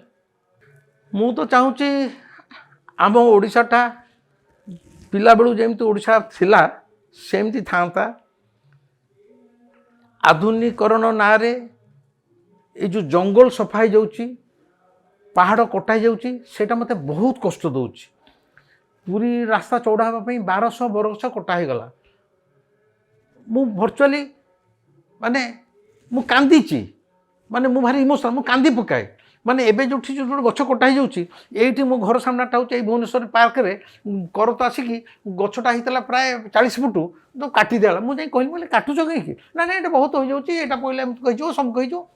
ଗଛ କଟା ହେଇଗଲା ମାତ୍ରେ ଆପଣ ମୋ ଆଶ୍ରମକୁ ଆସନ୍ତୁ, ମୋର ଷ୍ଟ୍ରିକ୍ଟ ଇନଷ୍ଟ୍ରକ୍ସନ୍ ଗାଁବାସୀଙ୍କୁ ସେଠି, ଗଛର ଡାଳଟିଏ କଟା ହେବନି ଏବଂ କଟା ହେଉନି। ସେ ଆସି ତଳ ମାଡ଼ ହେଲେ ବି କଟା ହେଉନି। ତେଣୁ ମୁଁ ଚାହୁଁଛି ଓଡ଼ିଶା ଏମିତି ସେଇ ଝରଣା, ସେଇ ପାହାଡ଼, ସେଇ ଗଛରେ ଭର୍ତ୍ତି ହେଇଥାନ୍ତା, ମଣିଷ ସେମିତି ସରଳ ହେଇଥାନ୍ତା, ଏଇ କଂକ୍ରିଟର ଜଙ୍ଗଲ ହୁଅନ୍ତାନି, କିମ୍ବା ଏଇ ଯେଉଁ ଅହଙ୍କାରୀ ଅଫିସର ମାନେ ତିଆରି ହେଉଛନ୍ତି, କ'ଣ ମୁଁ କହିବି। ଆଉ ମୋର ବଡ଼ ଇଏ ହେଉଛି, ସତ କଥା ମୁଁ କହୁଛି, ମୋତେ ପଛୁଆ ବୋଲି ଭାବିପାରନ୍ତି, ଇଂରାଜୀ ମିଡ଼ିୟମ୍ ସ୍କୁଲକୁ ଟୋଟାଲ୍ ବ୍ୟାନ୍ କରିଦିଆଯାନ୍ତା। ମାଟ୍ରିକ ପାସ୍ କଲା ପରେ ଏ ନାଇଁ ହାଇସ୍କୁଲ ଗଲା ପରେ ଇଂଲିଶ ଶିଖିବେ। ସେ କେଜି ବିକେ ଅମୁକ ଟମୁକ ଫୁଟାଣି ଷ୍ଟାଇଲ ମାରିକି ମାଆ ମାନେ ନେଇକି ଛାଡ଼ିବା, ବାପା ମାନେ କହିବେ ମୁଁ ସାଇ ଇଣ୍ଟରନ୍ୟାସନାଲ ପଢ଼ିଛି, ମୁଁ ମଦର ସ୍କୁଲରେ ପଢ଼ୁଛି, ଆଡ଼ମିସନ୍ ବେଳେ ଜାଣିଲି ବି ଉଧବ 10 ଲକ୍ଷ ମୁଁ ଦେଇଛି କେଜିରେ ପଢ଼ିବା ପାଇଁ। ଅହଙ୍କାର ମୋତେ କହୁଛନ୍ତି ମୁଁ କେଜିରେ 10 ଲକ୍ଷ ଦେଇଛି, ବଡ଼ କଥାଟି ତ କରୁଛୁ, ବହୁତ ବଡ଼ କଥା କରୁଛୁ। ନିଜ କ୍ଷେତ୍ରରେ ଯେଉଁ ଜିନିଷଟା ଆପଣ ଚିନ୍ତା କରୁଛନ୍ତି ସେ ମନୋଭାବଟାକୁ ନିଜ କ୍ଷେତ୍ରରେ ଲାଗୁ କରିଛନ୍ତି, ନିଜ ପରିବାର କ୍ଷେତ୍ରରେ ଆପଣ ଲାଗୁ କରିବାକୁ ଚେଷ୍ଟା କରିଛନ୍ତି ଡକ୍ଟର ବିଭୂତି ରଞ୍ଜନ। ମୋର ପୁଅ ଯେତେବେଳେ 82 ମସିହାରେ ଜନ୍ମ ହେଲା ସେତେବେଳକୁ ପୁରୀ ସହରରେ ସେଣ୍ଟ୍ରାଲ ସ୍କୁଲ ଅଛି, କନଭେଣ୍ଟ ଅଛି, DAV ଅଛି, ସବୁ ଅଛି ହେଲା। ମୋ ବଡ଼ ହେଇଗଲେ ଅଧ୍ୟାପକ ବିଶ୍ୱରଞ୍ଜନ, ତାଙ୍କର ପିଲାମାନେ ମୋ ପୁଅଠୁ ଆଗରୁ ଜନ୍ମ ହୋଇଛନ୍ତି, ସବୁ ଅଛି। ଭାଇଙ୍କ ପୁଅ, ମୋ ଝିଅ, ଟିପିକାଲ ସେଇ ସମୟରେ ଯେଉଁ ଆମର ସ୍କୁଲ ଯେଉଁଠି ଡେସ୍କ ନାହିଁ ଚଟେଇ ପକେଇକି ପଢ଼ିବା କଥା ହେଲା, ପଢ଼ିକି ସେମାନେ ପଞ୍ଚମ ପାସ୍ କରୁଛନ୍ତି। ସେଇ ବ୍ୟାଗ୍ କନା ବ୍ୟାଗ୍ ଭିତରେ ବ୍ୟାଗ୍ ନେଇକି ହେଲା ଷଷ୍ଠରୁ ଜିଲ୍ଲା ସ୍କୁଲରେ ପଢ଼ୁଛନ୍ତି, ଯାହା ଯେତିକି ଇଂଲିଶ ଶିଖିଲେ ଶିଖିଲେ। ତ ଯାହା ଆପଣ କହୁଛନ୍ତି, ଯାହା ଭାବୁଛନ୍ତି ତାକୁ କାର୍ଯ୍ୟକାରୀ କରିବାକୁ ବି ଚେଷ୍ଟା କରିଛନ୍ତି ନିଜ ଜୀବନରେ। ସେତିକି କରିନି, ପିଲାମାନଙ୍କୁ ସେଇ ସମୟରେ ଇଂଲିଶ ମିଡ଼ିୟମ୍ ଥାଉ ମୋ ପାଖରେ ଟଙ୍କା, ଭାଇଙ୍କ ପାଖରେ ଟଙ୍କା ଥାଉ ପୁରା ଚଟେଇ ବାଲାରେ ପଢ଼େଇଛୁ, ପିଲାମାନେ ତାରି ଭିତରେ ପଢ଼ିକି ବାହାରିଛନ୍ତି। ଭାଇଙ୍କ ବଡ଼ ପୁଅ ପ୍ରଫେସର, ପୋଷ୍ଟ ଗ୍ରାଜୁଏଟ୍ ଡିପାର୍ଟମେଣ୍ଟ ରେଭେନ୍ସାରେ, ମୋ ପୁଅ ଇଂଲିଶରେ ପୋଷ୍ଟ ଗ୍ରାଜୁଏଟ୍ ଫାର୍ଷ୍ଟ କ୍ଲାସ୍। ମୋ ପୁଅ ଯଦି ଇଂଲିଶ ଲେଖିଦେବ, ବିଶ୍ୱାସ କରନ୍ତୁ ଗୋଟେ ଇଂଲିଶ ଲେକ୍ଚର, ଅର୍ଡ଼ିନାରୀ ଯେଉଁ ଲେକ୍ଚର ଅଛନ୍ତି ସେ ଶବ୍ଦର ଅର୍ଥ କହିପାରିବନି। ତ ଇଂଲିଶ ମିଡ଼ିୟମ୍ ନ ପଢ଼ି କ'ଣ ହେଇନି, ମାନେ ଯାହା କହିଛି ଖାଲି ସେତିକି ନୁହନ୍ତି। ମୁଁ ଯୌତୁକ ପସନ୍ଦ କରେନି। ଯେଉଁଠି ବାହା ହେଇଛି ତା ମାମୁଁ କମିଶନର ଥିଲେ ଦିଲ୍ଲୀରେ ଇନକମ୍ ଟ୍ୟାକ୍ସ। ଏଠି ମୁଁ କହିଲା ଲୋକ ଏ ମିଛ କଥା କହୁଥିଲା। ମୁଁ ଗୋଟେ ସୂତାଟେ ମୋର ଯେଉଁ ଟ୍ରକ୍ଟା ଆସିଲା ତାକୁ ଫେରେଇ ଦିଆଗଲା। ବାପା କହିଲା ଆରେ ସେ ପଠେଇଛି, ଆମେ ତ ମାଗିନଥିଲେ ପଠେଇ। ମୁଁ କହିଲି କ'ଣ ହେବ, ଖଟ ତ ଆମର ଶୋଇବାକୁ ଅଛି, ସବୁ ଅଛି, ଆପଣ ମୋ ଦେହରେ ଗୋଟେ ସୁନା, ଶାଶୁଘରର ସୁନା ପାଇବେନି, ପ୍ୟାଣ୍ଟ ସାର୍ଟ ପାଇବେନି, ଆବସୋଲ୍ୟୁଟଲି ଯେଉଁ କୁହନ୍ତି କୁଟା, ମୁଁ କୁଟା ଆଣିନଥିଲି କିଛି। ଏବଂ ମୋ ବାହାଘରରେ ଲାଇଟ୍ ଝାଡ଼ ଧରିକି କେହି ଯାଉନଥିଲେ। ମୁଁ ସେତେବେଳେ ବ୍ୟାଙ୍କରେ ଅଛି, ଭାଇ ବି ଲେକ୍ଚରର, ବାପା ହେଉଛନ୍ତି ଡେପୁଟି କଲେକ୍ଟର, ଚାକିରିରେ ଅଛନ୍ତି ଡେପୁଟି କଲେକ୍ଟର। ସାଧାରଣ ଗୋଟେ ପଦ୍ମିନୀ ଏଇ ଯେଉଁ କାର୍, ଫିଆଟ୍ କାର୍ରେ ବସିଥିଲି, ସେଥିରେ ଫୁଲ ବି ଲାଗିନଥିଲା। ମୁଁ କହିଲି ଏଗୁଡ଼ା ଏ ସୌଭାଗ୍ୟ ହେବନି, ବସିଥିଲି। ଏ ବାହାଘର କରିକି ପୁରୀ ସହରରେ ଲୋକଙ୍କୁ ମୁଁ ଦେଖେଇଛି। ବାହାଘର ଦିନ ଯେଉଁ ଭୋଜି ହେଉଥିଲା, ପୁରୀ କଲେକ୍ଟର ପ୍ରସନ୍ନ ପଟ୍ଟନାୟକ ଏଇଠି ଭୁବନେଶ୍ୱର ଅଛନ୍ତି, ବୟସ ହେଇଗଲାଣି, ସବୁ ଆସୁଛନ୍ତି ଖାଇବାକୁ, ବସୁଛନ୍ତି। ଆମର ଅଭଡ଼ା କ୍ଷୀରା, ଆମର ଏଇ ରୋଷଣୀ, ଏ ଫାଷ୍ଟ ଫୁଡ଼୍ ଏଗୁଡ଼ା ନୁହଁ। ମୁଁ ହାଫ୍ ପ୍ୟାଣ୍ଟ ପିନ୍ଧିକି ପରସୁଛି। ପ୍ରସନ୍ନ ପଟ୍ଟନାୟକ ପଚାରୁଛନ୍ତି ବାପାଙ୍କୁ, ଆଚ୍ଛା ଲକ୍ଷ୍ମୀବାବୁ ଆପଣଙ୍କ ସେ ପୁଅ ବାହାରିଲା କାହିଁ ତାକୁ ଦେଖିଲିନି, କାରଣ କେଉଁ ମଣ୍ଡପରେ ମୁଁ ବସିନି କି ସ୍ତ୍ରୀ ବସିନି ହେଲା। ସେ କହିଲେ ସେଇ ପରେ ଆପଣଙ୍କୁ ଡାଲି ଦେଇକି ଗଲା। ମୋ ଘରେ ଲାଇଟ୍ ଲାଗିନଥିଲା କି ପେଁକାଳି ବାଜି ଗୀତ ବାଜୁନଥିଲା। ବର୍ତ୍ତମାନ ଯୁଗରେ ଯାହା ଚାଲୁଛି, ଯାହା ଦେଖିବାକୁ ମିଳୁଛି, ବିଭୂତି ରଞ୍ଜନ ତାର ବ୍ୟତିକ୍ରମ କି? ନାଇଁ ବର୍ତ୍ତମାନ ଯେଉଁ ପ୍ରକାର ଚାଲିଛି ତାକୁ ତ ଦେଖିଲେ ସମସ୍ତେ କହିବେ ବିଭୂତି ରଞ୍ଜନ ଗୋଟେ ଚିଡ଼ିଆର ପଶୁ ବୋଲି। କିନ୍ତୁ ସେଥିରେ ମୋର ଯେଉଁ ଆତ୍ମ ଉପଲବ୍ଧି, ଯେଉଁ ଆନନ୍ଦ ଜୀବନ, ଆଟ୍ ଦି ଏଜ୍ ଅଫ୍ 73, ମୋତେ ନେ 73 ହେଲା, ମୋର ସାଙ୍ଗସାଥି ମଲେଣି। ମୁଁ ଭାବୁଛି 73 ମୋ ଭିତରେ ଯେଉଁ 23 ବର୍ଷର ଉର୍ଜା, ଯେଉଁ ଶକ୍ତି, ରୋଗଶୂନ୍ୟ, ସାମାନ୍ୟ ଟିକେ ଧୁଡ଼ିକି ଲୋଚାକଚା ବି ହେଇନି, ସେଇଟା ତ ଏଇ ଉପଲବ୍ଧିରୁ ଏଇ ପ୍ରାପ୍ତ। କେତେଜଣ ମୋତେ କହିପାରିବେ 73 ବର୍ଷରେ ମୋରି ଶକ୍ତି, ମୋରି ଇଏରେ ମୋ ସହିତ ଚାଲିପାରିବେ, ମୋରି ଭଳିଆ କଥା କହିପାରିବେ, ମୋରି ଭଳିଆ। ଆଜି ଦିନରେ ମୁଁ ଯଦି ପଚାରିବି ଡକ୍ଟର ବିଭୂତି ରଞ୍ଜନଙ୍କ ପାଖରେ ସେ ଉର୍ଜା ଅଛି ଯେ ଆଜି ବି ସିଏ ସେଇଭଳି ଲେଖା ଲେଖିପାରିବେ, ଯେମିତି ଅନୁସନ୍ଧାନମୂଳକ ଲେଖା ଆପଣ ଲେଖିଥିଲେ ନେତାଜୀଙ୍କୁ ନେଇକି, ମହାତ୍ମା ଗାନ୍ଧୀଙ୍କୁ ନେଇକି, ପୁଣି ସେମିତି କିଛି ନୂଆ ପୁସ୍ତକ ଲୋକଙ୍କୁ ଭେଟି ଦେବା ପାଇଁ ଚାହିଁବେ? ଏ ଶକ୍ତି ଆପଣଙ୍କ ପାଖରେ ଆଜି ଅଛି? ଆଜି ବି ଅଛି, ଲେଖା ଚାଲିଛି। କାରଣ ଚୈତନ୍ୟ ବାହାରିଛି 3 ବର୍ଷ ତଳେ। ତେଣୁ ଏବେ ମୋର କୋଣାର୍କ ଉପରେ ଚାଲିଛି। କୋଣାର୍କ ଉପରେ, ଯେହେତୁ କୋଣାର୍କଟା ଆମର ବର୍ତ୍ତମାନ ଆମରି ଓଡ଼ିଶାରେ ଗୋଟେ ଇଏଟା, କୋଣାର୍କ ଉପରେ ବହୁତ ବହି ଲେଖା ହେଇଛି, ମୁଁ ବି ବହି ଲେଖିବି। କିନ୍ତୁ ଟିକେ ଭିନ୍ନତା ପରିଲକ୍ଷିତ ହେବ ବିଭୂତି ରଞ୍ଜନଙ୍କର କୋଣାର୍କ। ଆଉ ସବୁଠୁ ବଡ଼ କଥା ମୁଁ ଆଜି ମାଧ୍ୟମରେ ବି କହିଦେଉଛି ଆପଣଙ୍କୁ, 1500-1600 ଶତାବ୍ଦୀରେ ଶ୍ରୀ ଜଗନ୍ନାଥ ମନ୍ଦିର ଉପରେ 18 ଥର ଆକ୍ରମଣ ହେଇଛି ବାହାର ଶତ୍ରୁଙ୍କର, ଏବଂ 22 ଥର ଠାକୁର ଆମର ରତ୍ନସିଂହାସନ ଛାଡ଼ି ବିଭିନ୍ନ ଜାଗାରେ ଲୁଚିଛନ୍ତି। କେତେବେଳେ ବଲାଙ୍ଗୀର ସୋନପୁର ପାତାଳି ହେଇଛନ୍ତି, କେତେବେଳେ ଚିଲିକା ଟାପୁ ଭିତରେ ଲୁଚିଛନ୍ତି, କେତେବେଳେ ଜଙ୍ଗଲ ଭିତରେ ଲୁଚିଛନ୍ତି, ଚାଲିଛି 22 ଥର। ଏସବୁ ରହସ୍ୟ ଆପଣ ଉନ୍ମୋଚନ କରୁଛନ୍ତି ଆପଣଙ୍କର ଆଗାମୀ ପୁସ୍ତକରେ। ଆଜି ଯାଇ ଗୋଟିଏ ବହି 1600 ମାନେ ଲୋକମାନେ ଆକ୍ରମଣ କରୁଛନ୍ତି, ଠିକ୍ ଅଛି, ଧନ ସମ୍ପତ୍ତି ନେଇଯିବେ। ସୋମନାଥ ମନ୍ଦିର ଲୁଟ ନେଇଛି, ଟଙ୍କା ଯାଇଛି। ଆପଣଙ୍କୁ ବି ମୋର ଏ ପ୍ରଶ୍ନ, ଏଡ଼େ ଏଡ଼େ ମୂର୍ତ୍ତି ଠାକୁରଙ୍କୁ କାହିଁ ଲୁଚା ହେଉଥିଲା? ଆରେ କାଠର ମୂର୍ତ୍ତି, ତାକୁ ପୋଡ଼ିଦେଲେ ବି କିଛି ନାହିଁ, ଆଉ ଥରେ ତିଆରି କରିବା, ନବଗ୍ରହ କରିବା। ଆ ପଛର ରହସ୍ୟଟା କ'ଣ? ଆରେ ରତ୍ନଭଣ୍ଡାରୁ ଯାହା ନେବେ ଆମ କଥା ନେଇଯିବେ, କିନ୍ତୁ ଆମର ସବୁବେଳେ ଚେଷ୍ଟା କରାହେଇଛି ଆମ ଠାକୁର ସୁରକ୍ଷିତ ରହିବେ। ହ୍ୱାଇ ଏକ ଏବଂ 22ଟା ଜାଗାରେ ଯେଉଁ ଲୁଚିଥିଲେ, କେମିତି ଏଡ଼େ ଏଡ଼େ ମୂର୍ତ୍ତି ଯାଇକି ଲୁଚିଥିଲେ, କେମିତି ଗଲେ ଏଡ଼େ ଏଡ଼େ ମୂର୍ତ୍ତି, କେଉଁଠି ଲୁଚିଥିଲେ, କେମିତି ରହିଥିଲେ, ଏ ସବୁ ରହସ୍ୟର ଉନ୍ମୋଚନ କରିବେ ଡକ୍ଟର ବିଭୂତି ରଞ୍ଜନ। ବର୍ତ୍ତମାନ ରିସର୍ଚ୍ଚ ଚାଲିଛି। 12ଟା ଜାଗା ଯାଇସାରିଲେଣି। ବ୍ୟକ୍ତିଗତ ଭାବରେ ଚ୍ୟାଲେଞ୍ଜ ବି କରୁଛି, ଯେଉଁ 12ଟା ଜାଗାକୁ ଯାଇସାରିଲେଣି, ଯଦି ଆପଣ ସେତିକି ରିସର୍ଚ୍ଚ ନ କରିବେ ଏନେ ବି ସେ ସ୍ଥାନରେ ଆପଣ ପହଞ୍ଚି ପାରିବେନି। ଆଉ ପହଞ୍ଚିଲେ ଭାବିବେ ଆଜି ଯଦି ଏଠି ପହଞ୍ଚିବାକୁ ଏତେ କଷ୍ଟ ଲାଗୁଛି, ତାହେଲେ 600 ବର୍ଷ ତଳେ ତ ପ୍ରକୃତିରେ ଶତ୍ରୁ ଚାହିଁଥିଲେ ବି ଖୋଜି ପାରିନଥାନ୍ତା। এইটা হব মোর জীবনের সর্বশ্রেষ্ঠ গবেষণা। शेषରେ डॉक्टर विभूति रंजन आपको पचारिबाकू चाहिए जे जो रूपांतरण आम एबे देखुचु डॉक्टर विभूति रंजन क्षेत्र में से रूपांतरणर दिग कुआड़ू जीव। विभूति रंजन से भाई अनुसंधिचु रहिबे, लोकंकु तथ्य जनइबा पई, लोकंक पाखरे अनेक किछि नुआ तथ्य पहुँचैबा पई निज लेखनी चालना करिवे ना अधिक समय सी श्रीक्षेत्र एवं श्री जगन्नाथଙ୍କ प्रति समर्पित हेबे। श्रीक्षेत्र श्री जगन्नाथଙ୍କ प्रति समर्पित हबाटा सेटा भीतर अंतर भाव, सेटा तापाई शारीरिक श्रम दरकार नहीं। मु समर्पित सबुबले प्रति मुहूर्त रे, किंतु मोर मुख्य है जेतिक दिन जीवन जीची नुआ नुआ तथ्य बही लेखुथि जोगुड़ाक कहीं लेखा को टच करना एवं या कहूँ मो पाखे ना आज देपारे निश्चय पूरी गला आणिक देवी आपन को मो जीवन ठीक कली जे गोटे नोभेल लिखी, कारण मोर सब रिसर्च बेस ये गल्प कविता गुड़ा मुझे पोसेनी, किंतु गोटे उपन्यास गोटे लिखी लाइफ रे गोटे जमती गोविंद दास लिखिते, बारिश गोविंद लिखते अवश्य चंद्र। मोर ए नगदा अच्छी से बहीर ना हूँ भोग। ओडिया साहित्य इतिहास रे आज जाए जब ओडिया भाषा बाहर से पर्टिकुलर टॉपिक उपरे नाई विभूति नाई प्रतिभा नाई मनोज जिते बड़ बड़ ना कहतु महात्मा हुए मुंडे थी कहीं साहस करना बाहर साइज यही बुक फेयर पब्लिश हो गला भोग ताकू जे पढ़ हुए तो से कह ये हूँ प्रचंड माने कुश्चित मनर गोटे मनीष, किंतु मु जो मनीषर साइकोलोजी जो टॉपिक टच करी जी पढ़ जो मैंने पढ़ी मत फोन कले, विशेषकर नारी मैंने सी कहते आपन पुरुष ही जन्म है कि नारी मनर एते सूक्ष्म कथा जोटा कौटी प्रकाश हो पारे आप साइकोलोजी केमी धरले। एवं मु अनुरोध करी आपण दुर्गा माधव भाई एवं संसार समस्ते भोग थरे पढ़ंतु एवं निज मुहरु निजर मुखाटा को काढ़ी पकई दियो। धन्यवाद डॉक्टर विभूति रंजन आम सहित दीर्घ समय धरिकी आलोचना करमको समय देथिबारु आपनको पुणी थे नमस्कार। मु कृतज्ञ। आपण मो भाया गोटे छोटिया मनीष जार पुरस्कार नहीं किसी नहीं, आपण समय देखिए मत टे पचारुंट मु प्रकृत में आपण मान भल पाया पाखे ऋणी एवं कृतज्ञ। नमस्कार।